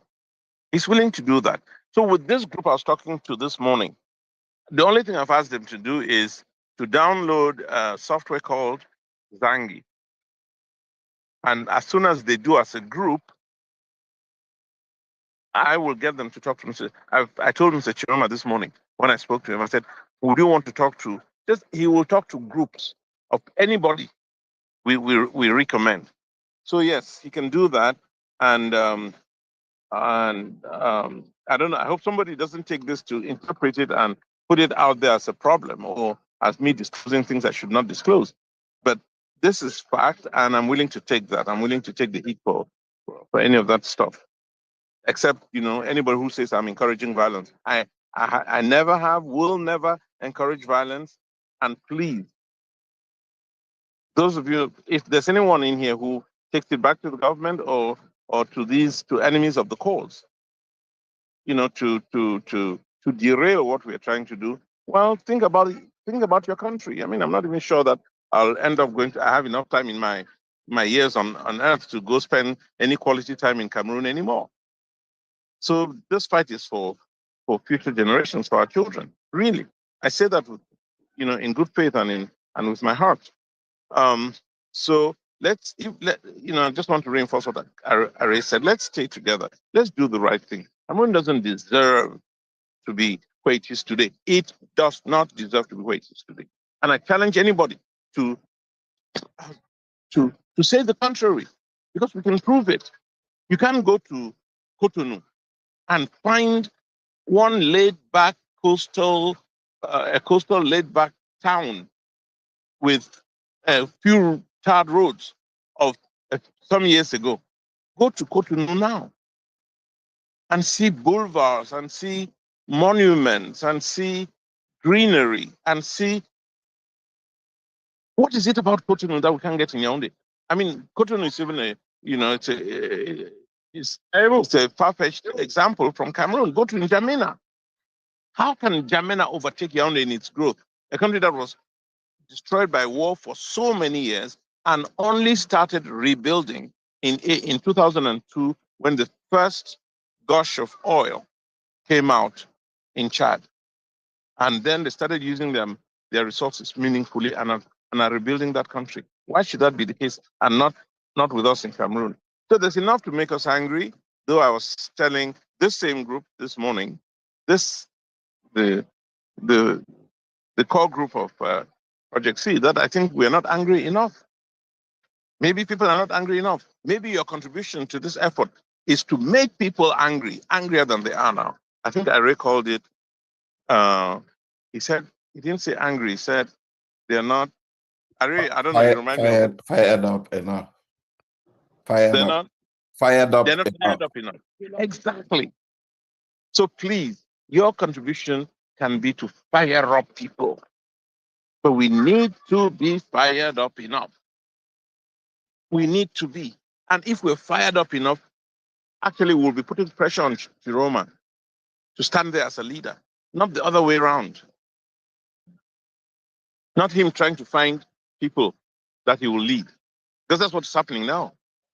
He's being put pressure to do something so that people can come. No, it should be the other way around. People should be there saying, but where is he? So we need to be fired up enough. Sorry, I've taken so much time. I really, it's because I just came out of this, disheartening exchange about violence and so on. I hope I've said something that makes some sense. Elizabeth, everyone else. Thank you. Merci beaucoup, Eric. I know we've spoken a lot in English, but je tiens à remercier tous nos amis de l'expression française qui sont avec nous aujourd'hui. Merci beaucoup pour le temps que vous avez accordé pour ce programme. Comme Eric a dit et comme Elisabeth a dit, cette résistance contre... Arrête, tu voulais que je dise quelque chose en français alors? C'est ça? Ah, oui, we have Herman who was going to speak, by the way. So he's of Cameroon. So, yes. Merci beaucoup, Harry. J'ai bien suivi Alain.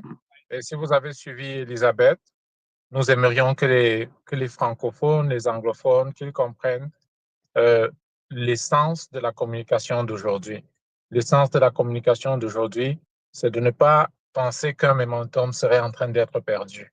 C'est de ne pas penser un seul instant que cette bataille reposerait sur Tchiroma ou reposerait pour un homme. C'est la bataille, c'est un engagement citoyen de tous les Camerounais. Et il est important, il est même capital pour toute personne, même étant du gouvernement, de comprendre à quel point les Camerounais ont pris à cœur d'obtenir ce qu'ils ont choisi. Ben, si vous avez suivi aujourd'hui, le thème, c'est autour de la justice, c'est autour de très important l'unité.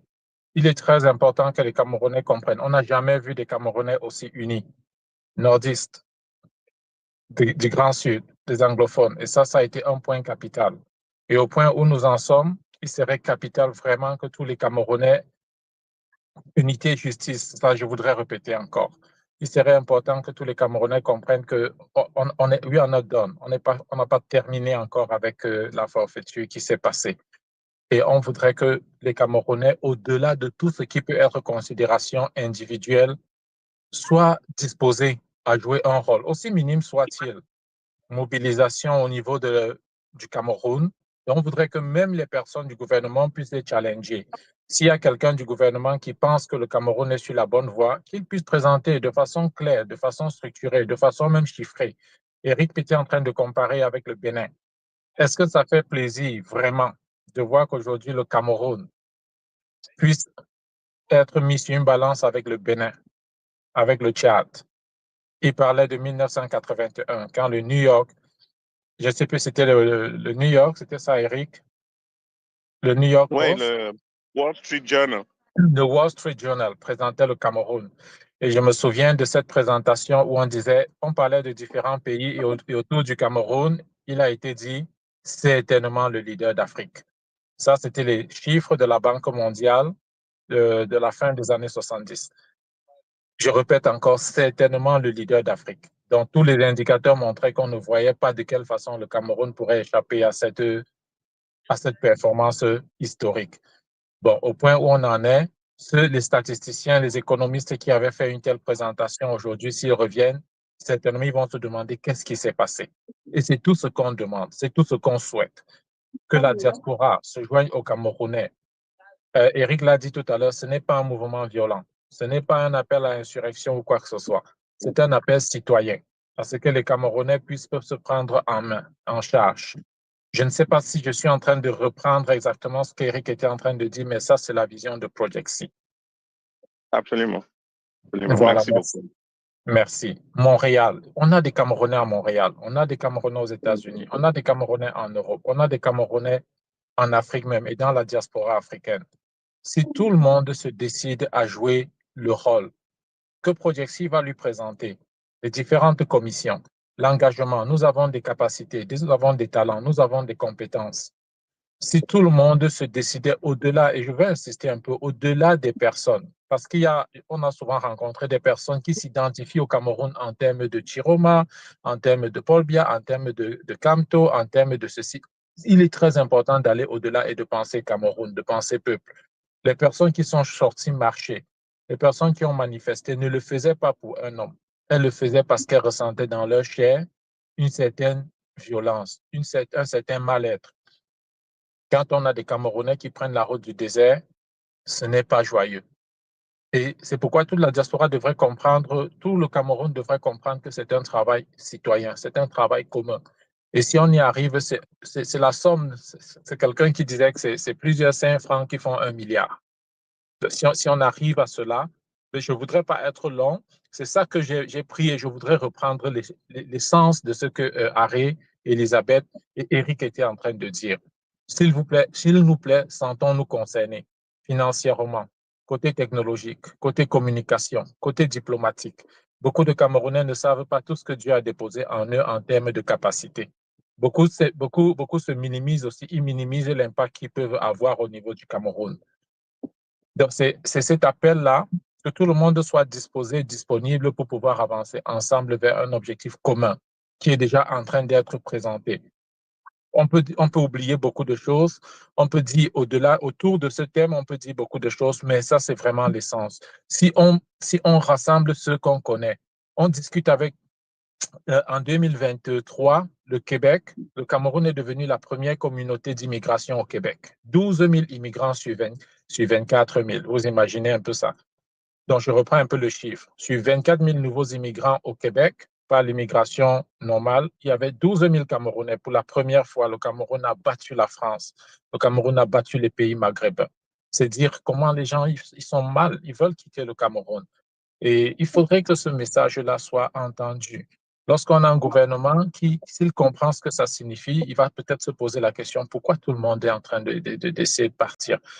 Même aux États-Unis, le nombre de Camerounais après l'élection qui ont dit est-ce que la green card, la loterie américaine, n'est pas lancée cette année parce qu'ils sentaient que je dois partir. Et on sait que ce n'est pas un bon message. Et on parlait de 12 000 uniquement pour le Québec. Qu'en est-il de l'Ontario? Qu'en est-il de l'Alberta? Qu'en est-il du Nouveau-Brunswick, toutes les autres provinces? Qu'en est-il des États-Unis? Donc, cette émigration de masse-là révèle un certain mal-être et on peut encore continuer à travailler avec des Camerounais. On peut les rassembler et dire que ce n'est pas fini, ce n'est pas perdu. Non, ce n'est pas fini, loin de là.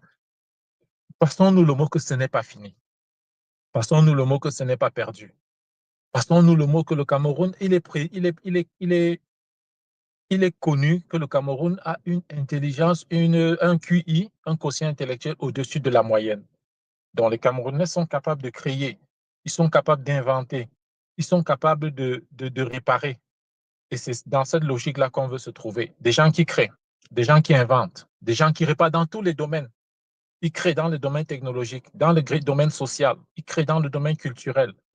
Et on les retrouve partout. Et il ne faut plus que les autres pays soient en train de bénéficier de toute cette ressource, de toute cette compétence, alors que nous pouvons la mettre au service de notre projet. Si nous pouvons jouer un rôle, c'est de communiquer, de se passer le mot, de rencontrer d'autres Camerounais, de bâtir un projet ensemble. Nous croyons que des idées lumineuses peuvent arriver. Voilà Elon Musk, il est africain. Et il a immigré aux États-Unis et il est devenu le plus riche du monde, né en Afrique, bâti en Afrique. Et il y en a comme ça qui ne se connaissent pas jusqu'où est-ce que Dieu les a dotés d'une capacité spéciale. Donc, au-delà de ce que beaucoup attendent, c'est sûr que vous l'aurez compris, on ne voudrait pas recentrer tout autour de Issa Tchiroma. C'est sûr que c'est la présidentielle qui nous a rassemblés. C'est sûr que c'est l'objectif, mais il est important d'aller au-delà. Il est important de savoir le projet qui est en train d'être bâti. Donc, je voudrais repasser la parole à Harry. C'est comme si Harry avait dit quelque chose, ou Elisabeth ou Eric. Merci, ce serait bien apprécié, mais peut-être de recentrer encore où est-ce qu'on va. Merci beaucoup, Herman. As we had mentioned earlier on today, we would also be listening. We would ask anyone, put your questions. If you have any questions, suggestions, comments, please keep the conversations going in the chat. But we will also be, based on our plan at this point, opening to have a conversation with our audience, especially those of you who are joining us from Cameroon. It's incredibly important that we hear from you. And based on these conversations, the next question we want to ask is, so what is it that we are going to do, or what is it that each one of us will do this week to move this conversation forward? Because this has to be about each one of us. So what is it that you are going to do this week, or I will be doing this week, with reference to pushing this campaign forward? That is happy to open this up for any conversations. Is that the plan? Yeah. Yes. We have gotten some of the best ideas, and just has been able to enrich some of our meetings because of questions that you have asked or ideas that you've given. And I think I still remember what I said a few weeks ago, and so if we do not, talk and have these conversations, then, it's almost like we're losing talents in, for lack of a better way. And so if you have any questions or, ideas and just joining the discussion, please, this is the time. Let's discuss what's going up. And then I know Ari is going to round up on some of the initiatives and what we're going to be doing, because we're going to be doing a lot, yes. So That's if a you question. have a contribution to make, this is the moment to do that. Yes. And thereafter, we'll move on to rounding up.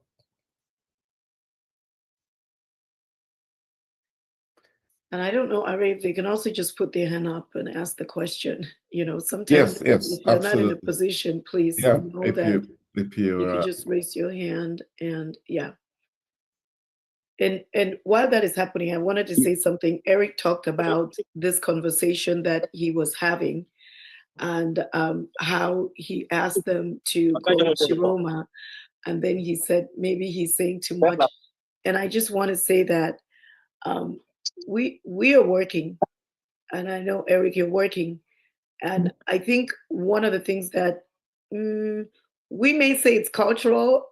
I beg to differ. A lot of times I say the African culture is studying what happened before the colonials came in. Before we had the colonials in Africa, that was the culture. What we do call culture now has really been compromised because due to the killings, due to how we had to function because we were slaves in our own land. That's really what that was. What we call culture has changed. We changed a lot of things. But what I want to talk about is that we're being suppressed so much that the level of secrecy and what is to be said and what is not to be said, it's so blurred. And so the illusion that if something is mentioned, like people are speaking to Tchiroma, because this has come up, or they saying people are contacting, we're saying too much, we're not. We want the Cameroonian government to understand that we know that silence is not inaction. And so Tchiroma not speaking does not mean, but it is important to know that Tchiroma is in contact with a lot of influential people as Cameroonians and outside of Cameroon. That is the weapons. Those are the weapons we have. We may not have the machines and all of that, which is irrelevant today. So it is important for us to say the things we're doing. It's important for us to have open conversations and to let them know that we know, to let Ngongo, Ayolo, to let them know that they're thieves. I think Ngongo has a house that is 10 times the White House. Guys, where is the money coming from? If we're not outraged, just thinking of what we can do and galvanize more, it's our money. I don't even know that he's qualified for whatever position he has, but we need to say it loud, because Ngongo, Ayolo, and Chantal, these are thieves who are thriving on the oil money. They're thriving on our treasury. They have mines, people coming into, they have private contracts.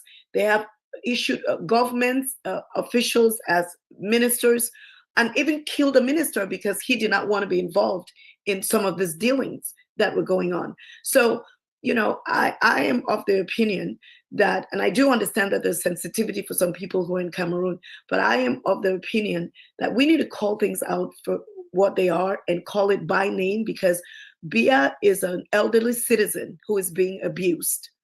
Now, I'm not saying he doesn't deserve it. That's not what I'm saying. And he did not create the situation. But I am saying he's not even aware of what's going on. We have a gangster members who have come in to take over, and we're just giving Biya all this power. And these people are continuing to do what they're hiding, because we're not calling them by name. So they're hiding behind.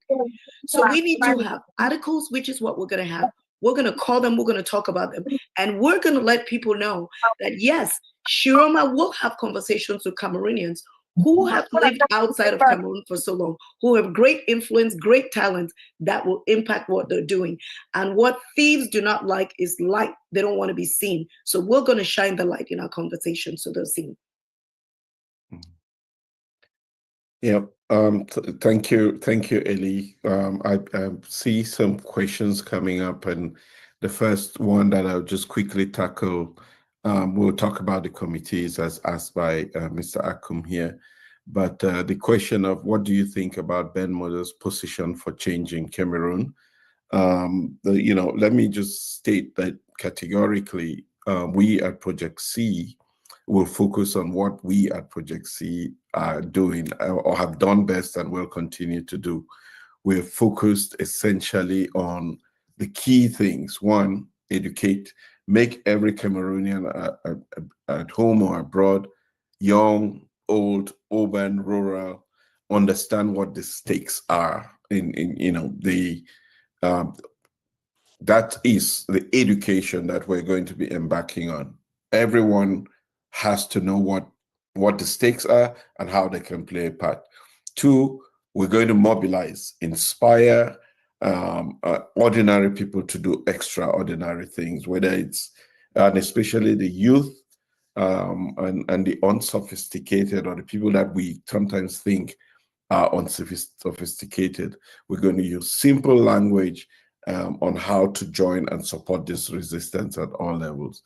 We're also going to work effectively to delegitimize this government, emphasizing on what we call a constitutional coup, with Mr. Biya, the usurper-in-chief, being the de facto president of Cameroon. And we're going to sustain visibility. We'll make sure that the world watches what's happening in Cameroon, and we'll keep the crisis in the headlines. And these are the key things that we are going to be doing. Other people have their part to play and will do what they have to do. We're going to use all peaceful means to make sure that this government collapses. That's what we are going to do. And so I cannot really comment on what Mr. Ben Modo's approach is, but that's not what we are embarking on. Obviously, there are various groups around the world, in and out of Cameroon, that really want to see this regime go. And so we will let's focus on what we are doing, and I will not get venture into what others are doing. But that's the position that we will take with reference to this. Et aussi, Arrêt, je voudrais ajouter que on dépense beaucoup d'énergie à regarder ce qui se fait ailleurs. Ça, c'est un problème qui est propre aux Camerounais souvent, de regarder énormément à côté. Il serait très important pour chacun, comme nous avons insisté un peu, de savoir quel rôle il peut jouer, comment il peut l'apporter. Et si nous sommes ici ensemble, c'est pour bâtir quelque chose ensemble autour de l'unité. Parce qu'il a été remarqué que très souvent, on a beaucoup d'énergie pour s'occuper, en tout cas tirer là où ça ne compte pas. Je ne sais pas si vous comprenez ce que je veux dire. À quoi ça me servirait maintenant de m'occuper de la bataille de quelqu'un alors que nous avons nos moyens, nous sommes en train d'insister un peu, nous avons une force diplomatique, nous avons une force intellectuelle, nous avons une force de création incommensurable et nous pouvons nous focaliser dessus. Je ne sais pas si je peux aller à une autre question. Quelqu'un a parlé des différents comités dont Project C a parlé. Nous voudrons juste rappeler, c'est communication et IT, c'est finance, c'est diplomatie et c'est judiciaire. C'est bien ça, Arrêt. Oui. Donc, ce sont les quatre commissions, les quatre comités. Si vous savez des compétences, des capacités, des ressources, un agenda, un carnet d'adresses, est au fait capable d'intervenir et de fournir des assets, des actifs suffisants dans ce domaine, c'est bienvenu. Merci. Yeah, thank you, Herman. Joining those committees are incredibly important for us. We need many more hands, as I say. We'll do lighter work, but we really have to multiply ourselves for us to take on the big task that we have ahead of us. So please volunteer to be one of the committees, and you can just join the WhatsApp group. Or even go to Project Cameroon website. There's possibilities for you to also join. Go to projectcameroon.com and you can be able to join from there. I see Kenneth. Kenneth, you have your hand up, so I'm going to bring you up to speak here. Okay, thank you. I just want to say that whether we like it or not, we are at war. We are at war. And to be toying with words here and there, trying to draw a fine line and this and that, it is crystal clear that starting from Paul Biya at the top to Atanganji, what's the other one? Ngongo Ferdinand and Vonda Ayulo and the rest of them, Laura Eso, they have declared war upon us. It is crystal clear. So, because I mean, we've used to people dragging people in a strange direction. Eric Chinger as spokesperson, whatever he says and whoever chooses to interpret it, however they interpret it, honestly, that's too much mileage. Because there are people out there who will drag you in a certain direction. There's no need to fall into their dragnet. Let's be focused. We know that we will know what we are here for. We want this region to fall. And quite frankly, honestly, by any means necessary. I mean, honestly, they've declared war upon us. I mean, these are thieves. These are, I mean, broad daylight armed robbers, mafia dons of a totally different order. They're using the apparatus of government, everything available in their, at their everything available that they can use to utilize to kill us, to suppress us. And I mean, this has been going on for way too long. So each and every one of us has to rise in whichever way, whatever capacity that we have, and do what we have to do. Why is somebody asking in a Project C meeting talking about Ben Modo? I mean, my goodness. You know, we are here to play each and every one of us our role. If Ben Modo says he's going to use arms, excuse me, and is recruiting an army, let Ben Modo go ahead and recruit an army. We will work behind the scenes. I mean, there are people who work behind the scenes with him. So what? Even if he was with Gongo before, whatever the case may be, whoever else has not been somewhere before. Paul Biya was a member of UPC in France in 1959. He's the different man today. So let us do what it takes to uproot this regime out of A2D. It doesn't matter. It doesn't matter how they get out of there. The fight has started. We are on it. I just thought I should really just express myself like that. Thank you. Well, thank you very much, Kenneth, for that. I know we've been working, we've been on this journey together since the last few months, really toiling and thinking and strategizing on ways that we can get this regime. I'm also not. Somebody said that we should move to action. There's too much talking, and this is why we're asking for more people to join the committees, right? We need more people. So if you want results, don't just talk that we're talking. When we come to this and ask for more people to join, it's because we want to see results. And if you want to see results, don't just talk or don't just criticize. Join us, get involved. Be in one of the committees, sit for 3 hours and 4 hours strategizing for the action that's been taken. Because the most of the work that is done, let me also say this, most of the work that is done is not here. It's not seen here. It's not something that we would stand and tell you. Every initiative, I get calls, people calling me, do this and do that and do that. Those things are happening as time goes on, and those are the things that are making a difference. Those are the things that is creating the panic in Yaoundé. So maybe we can tell you every action that's being done for obvious reasons, but if you're part of one of these committees, you'll be taking action. We need, talking about if you want to bring down the regime, this is a regime, we know how much money they have been spending. How do we counter? We need to be able to generate the resources that are necessary for us to counter.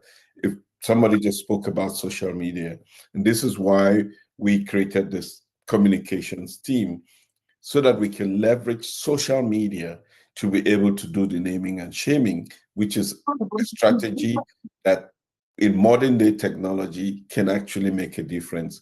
Remember that I said, anybody in Cameroon who is in government, in leadership, we will hold you accountable. We would ensure that you don't have the ability when you fall sick to travel out of the country and go find treatment somewhere else because of your involvement in crimes against humanity in Cameroon. So there's a legal team that's working on this. We have a communications team. The IT team is that we have to leverage technology in this fight. Technology is key. The wars of the future are not going to be won by just the guns that we have or the ammunition that we have. It's also going to be one leveraging technology and information. And so that combination of those two is one way in which we're going to make the regime fragile. But then there's also other committees that you can get involved in. The fundraising part is crucially important because that is going to support everything else that we're doing. And we continue to ask for your help and support. Let me make sure that I do not have any hand up. Eric, please feel free if you want to jump in and Hello? Yes, Eric. Hello? Yes, we can hear you.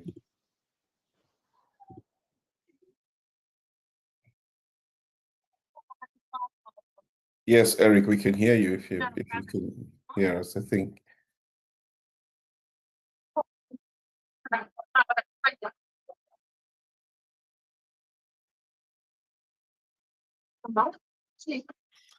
And then there's another question about why don't you launch a communication about the injustice in Cameroon, schools, energy, corruption, insecurity, all of that.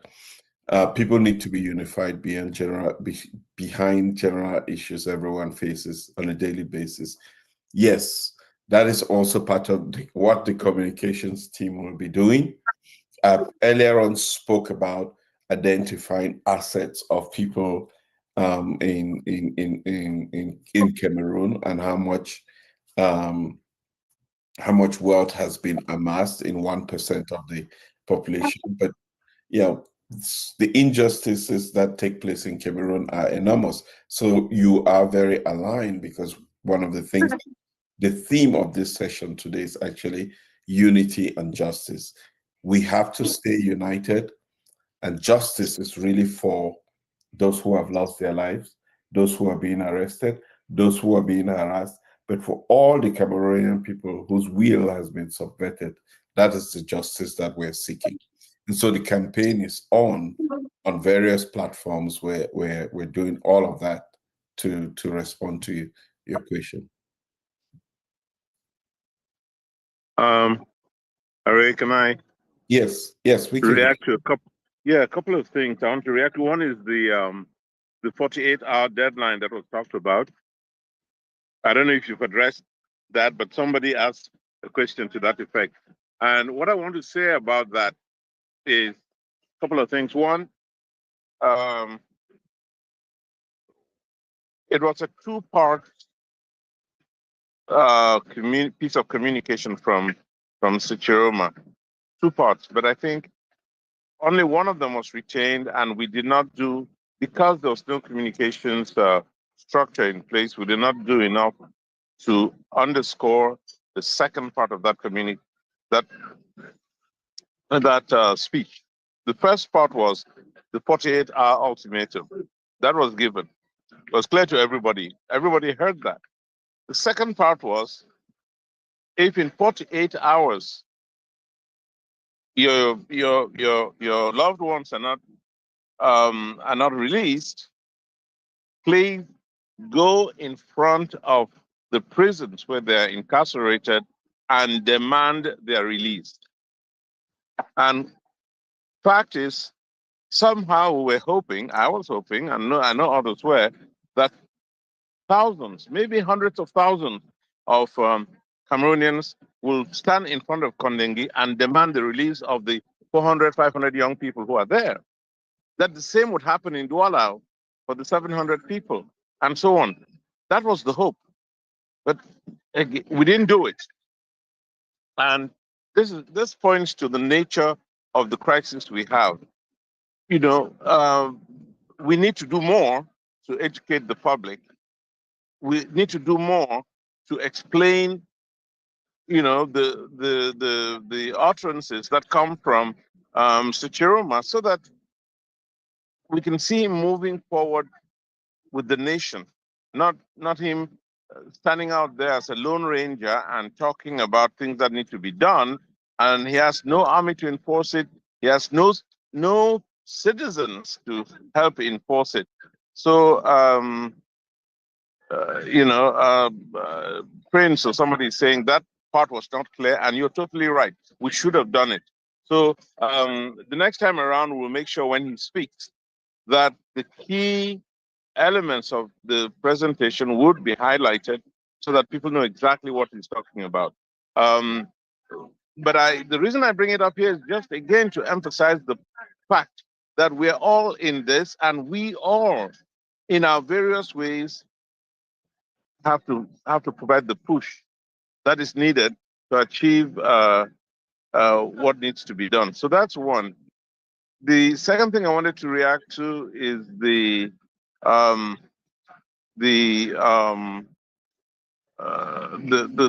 was a question about assets, and I just want to inform everyone here that a team of top-notch lawyers in Cameroon and abroad are working on identifying the assets of the criminal gang. And if anybody here is taking information back to them, take that. Take that. Let them know that their assets are being identified. And based on what happens in the coming weeks and months, those assets will be published.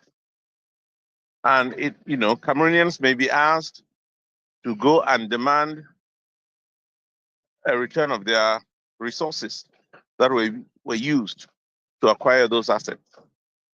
People may be asked to peacefully go and demand a return of the resources that were used to build those assets or to acquire them. So that work is going on. Now, that's with the legal team. the communications team should have done the work on the speech. There's also the financial team, which merges here with what the Project C financial team is doing. There's a common area here. So every week Elizabeth talks about making these contributions. I think we should continue to make them, and I really hope we do, because it's now that the Tchiroma team is going to have to step up and do things. For example, I don't know if it's been mentioned, but we're thinking about if we had thought about this and bought recording equipment, including a teleprompter and all of those things. This whole thing of speeches being dependent on whether he's in a secure location or not would not have arisen. But it has now, and we may need to purchase that piece of equipment, the recording equipment, ASAP, as soon as possible.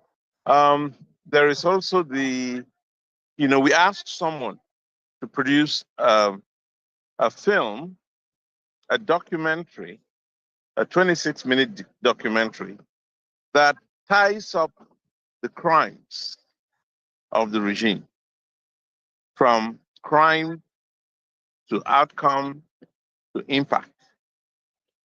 And I think he has a fantastic storyline which will help people anywhere and everywhere understand what really happened in Cameroon. He will, besides just all these state corporations that were handed to people, invariably, unfortunately, mostly from the family and friends in a certain part of the country. These public enterprises were handed to them to run, and they ran them to the ground. That story will be told, and many of these enterprises from Cameroon Airlines, which was our star symbol in the air, to Camship Lines, which was again an innovation for any African country in the seas, and then on ground, Sotuk in our urban areas, and you can go on and on and on with all kinds of public enterprises that were run to the ground. So this documentary will tell that story in a very that's the intent, but we need a lot of money for that. And I just told him we'll look into it. He has a storyboard kind of ready to go. And you may know who I'm talking about, Jean-Pierre Bekolo. Jean-Pierre Bekolo is one of the best cineasts in the country right now, and an author with a good pen. So we've told Jean-Pierre, we've told Jean-Pierre to hold on, and we will see if the kind of money we need to produce that film can be raised. And if it is, then he says it will not take, it will take a few weeks because he's done most of the research. And if he does, this thing may be out in a month or two. And, it gives us a very powerful tool for telling our story to ourselves and to the world, because a lot of Cameroonians know the problems because they feel them, but they don't make the connections between Ngongo's house and their problems. If you think about Ayolo's cars, his cars, he has, we've been told the kinds of cars he has that will make Jay Leno in Los Angeles jealous, outrightly jealous. Now, each of Ayolo's car, each one, could be the annual earnings of 3, 4, 5, maybe 10 coffee farmers. Each car.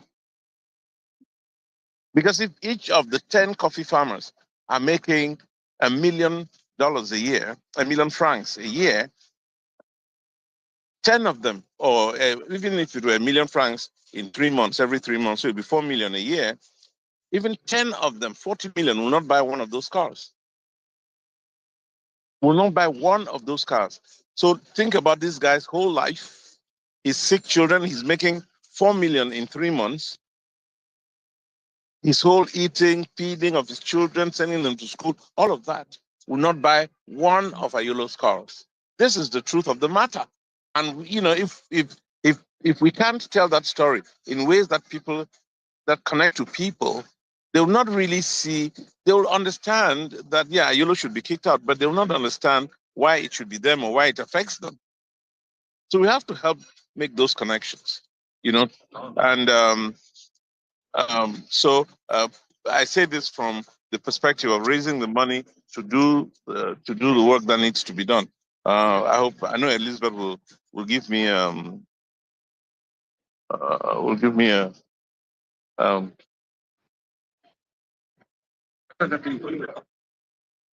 sorry, that I was saying she'll send me lollipops or whatever. I don't know. Thank me for making the case for raising more money, because I've never known how to do it. So now I know. So thank you, Ari. Thanks, Elizabeth. Thanks, Herman. Yeah.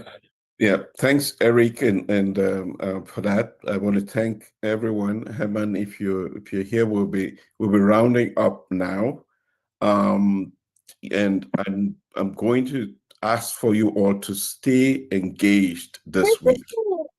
That there will be a lot of as we unveil what we're working on, as we wait for Mr. Tchiroma to make a public pronouncement anytime from now, we would stay engaged beginning on Monday. We would begin to make the case to the Cameroonian public why we all have to stay engaged and participate actively, why there is a need for everyone everywhere to make a sacrifice, and that we will not stop until we put an end to this constitutional coup d'etat that has been taken, that is taking place in Cameroon, because the process, like I said, it's not over. You may think that the goal was just the elections. We know that it's not just the elections.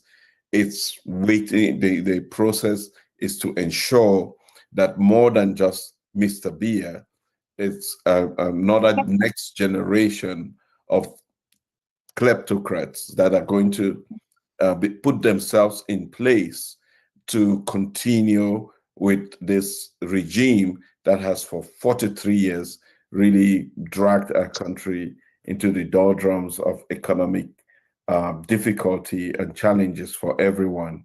So one, we're going to continue addressing this question of the coup. We're going to ensure that this regime is defined as illegitimate and not having the legitimacy from the people who are the supreme authority in the country, where sovereignty lies with the people.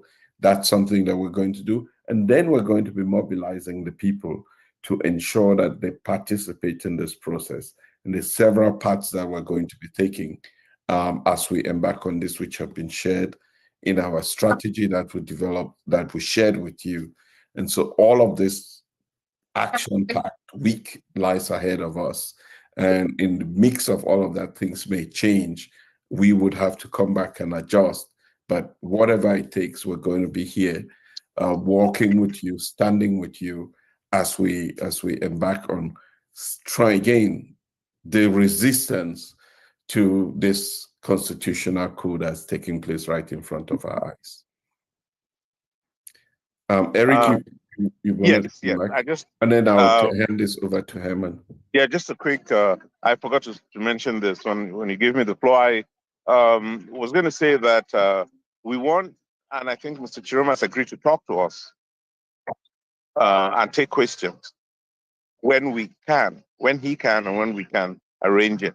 And arranging it would require, I think we agreed on this, that anybody who's interested in that discussion, which could take place as early as next weekend, should download and download the software Zangi, and maybe share it with Judith or Mike, I don't know, who would then create a group. And then anybody who's in that group can attend the meeting. Maybe before next week's Zoom or after next week's Zoom and have that exchange with Mr. Tchiroma. We could, I'm saying this, and please, I'm saying it carefully, in the hope that his security situation will allow for this to happen. So if it does, he'll be more than willing to talk to us at earliest next week. So if you're interested, and if it's not next week, could be a day after next Saturday, it could be 2 days after next Saturday. But if you're interested, please download Zangi, send it to Project C-Folk, and we'll establish a group based on that, and then inform you when he can make that, when he can have that engagement with us. Thanks. Yeah, thank you. Thank you very much, Eric. I'll start by saying we're going to have that put up in the forums so that people can join, and we'll figure out how that we'll make an announcement so that people can join accordingly. And then once we have that confirmation, we'll let you all know through the Zangi. But Herman, please. Oui, Harry, permet que j'en appelle encore à la compassion, à la générosité et à l'humanisme de tous ceux qui écoutent. Nous avons 2000 personnes environ qui ont été embastillées, emprisonnées. On a au moins 50 familles qui sont endeuillées. Et beaucoup de personnes ont manifesté de l'intérêt, de la volonté d'aider. Et je voudrais que pendant que Elisabeth parlait de finances, que nous pensions, s'il vous plaît, à être un peu plus généreux, un peu plus humaniste, parce qu'il y a des avocats. Il y a Maître Kenyé qui travaille. Hier, il se plaignait de ce qu'à la prison de Ntui, il s'est rendu compte qu'il y a 300 personnes qui ont été emprisonnées sans information. Et on n'était même pas au courant, même dans la tournée du ministre de l'administration territoriale. On n'y a pas fait mention. Donc, c'est-à-dire qu'il y a au moins 300 familles juste à la prison de Ntui qui n'ont pour la plupart aucune information.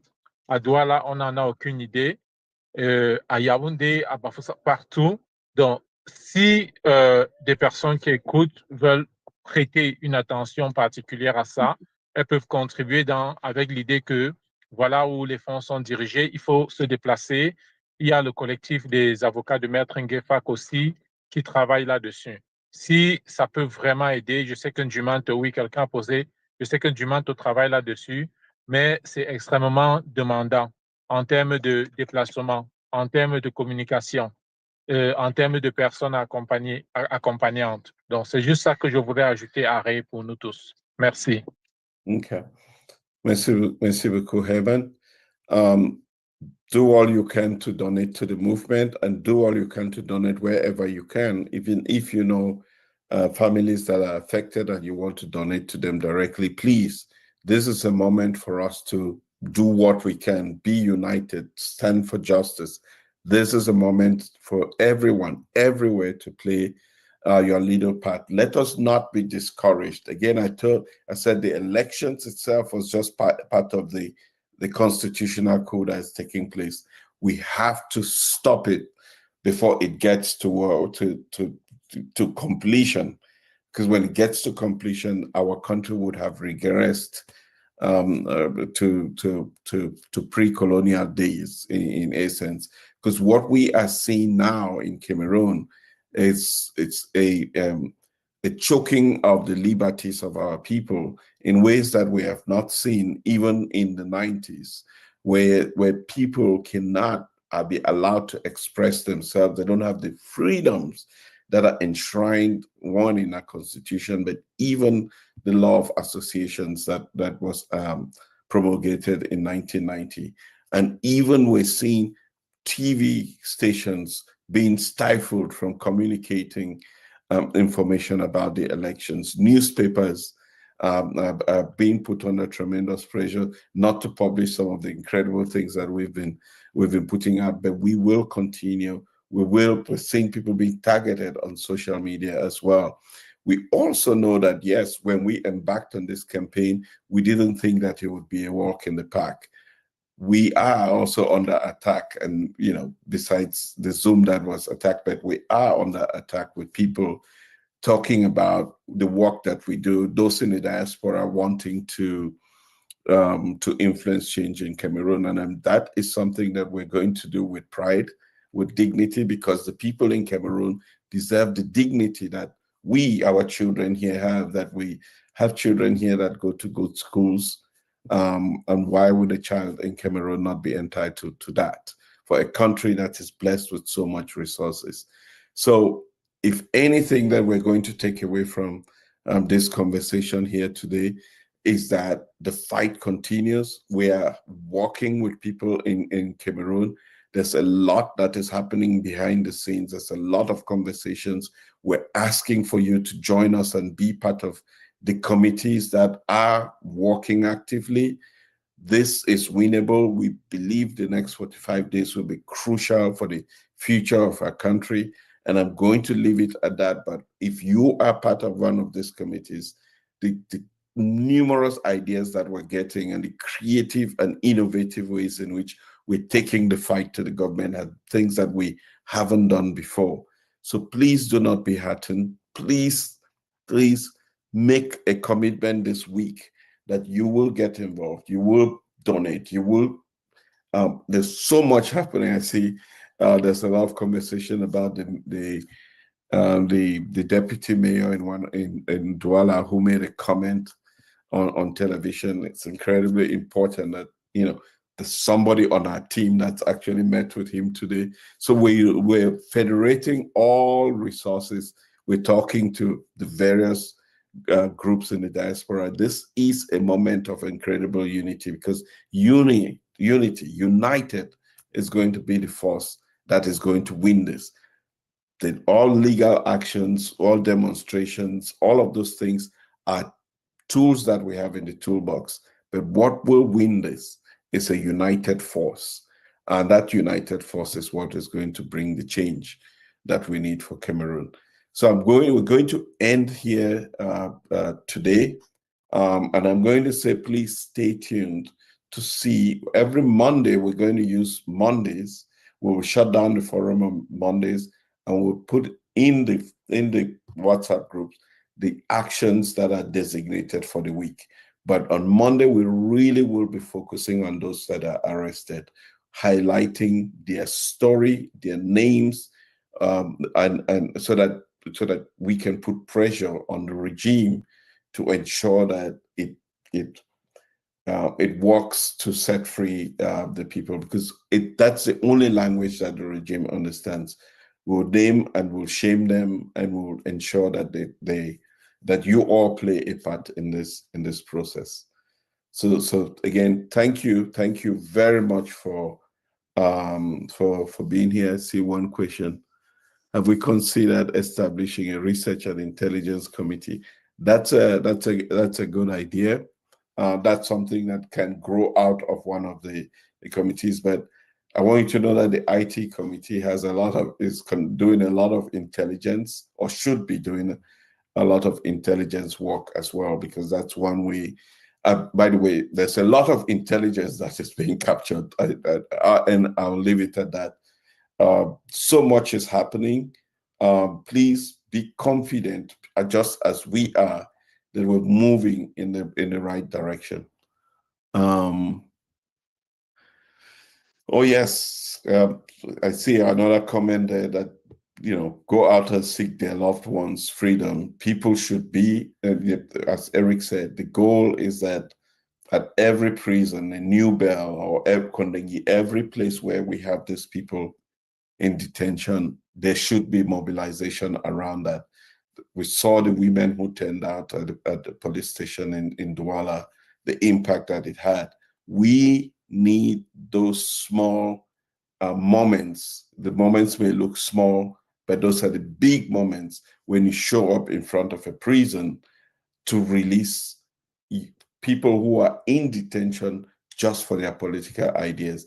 And that moment that is captured makes a lot of difference, whether in Cameroon or around the world. So we're counting on you, especially those in Cameroon. If you know somebody, if you're a family member, we would have lawyers go with you to those moments, to where they are detained, and action can be taken based on that. So again, Eli, I think we're going to end here today. And I want to thank everyone for being here with us today. Next week, we will be back. But I ask for you to stay tuned. Look at the forum on Monday. We'll close it for some time, and we will put actionable items in there, actionable items that you all can participate in. All right, I just want to add on the money part that what we're going to put out there is we just, we're not just going to say, let's contribute. We have to ask ourselves how much we're going to give. So maybe on a weekly schedule, on a monthly schedule, but we want to be mindful that this is definitely not a quick fix. It is the maturity of a people, is us getting together, is us united to fight this fight. And that may take a minute. And so let's really get comfortable with the fact that we're not thinking for that white horse on Tchiroma, the white horse, to come in and save anybody, but that we're seeing ourselves do the work. And by the time that we get to Tchiroma gets in there, because really, what if he doesn't? Does the fight finish? But by the time he gets in there, we will be a different people. What would it feel like is the question I want to leave you with. What would it feel like when Cameroonians change their future? They didn't depend on any other colonial power. They took over. What would it feel like to us when we give ourselves this independence? What would it feel like when Tchiroma gets there and we know we did the work? We cannot be the same people. We will be the people who are ready to be like what Eric was saying, like the Senegals, like the Burkinas. The people are different for what they accomplish. And that is the kind of accomplishment that we want to feel for the future of our children, their children, and generations down would never, ever be the same. Yeah. So let me just say, you all have a great week. A luta continua.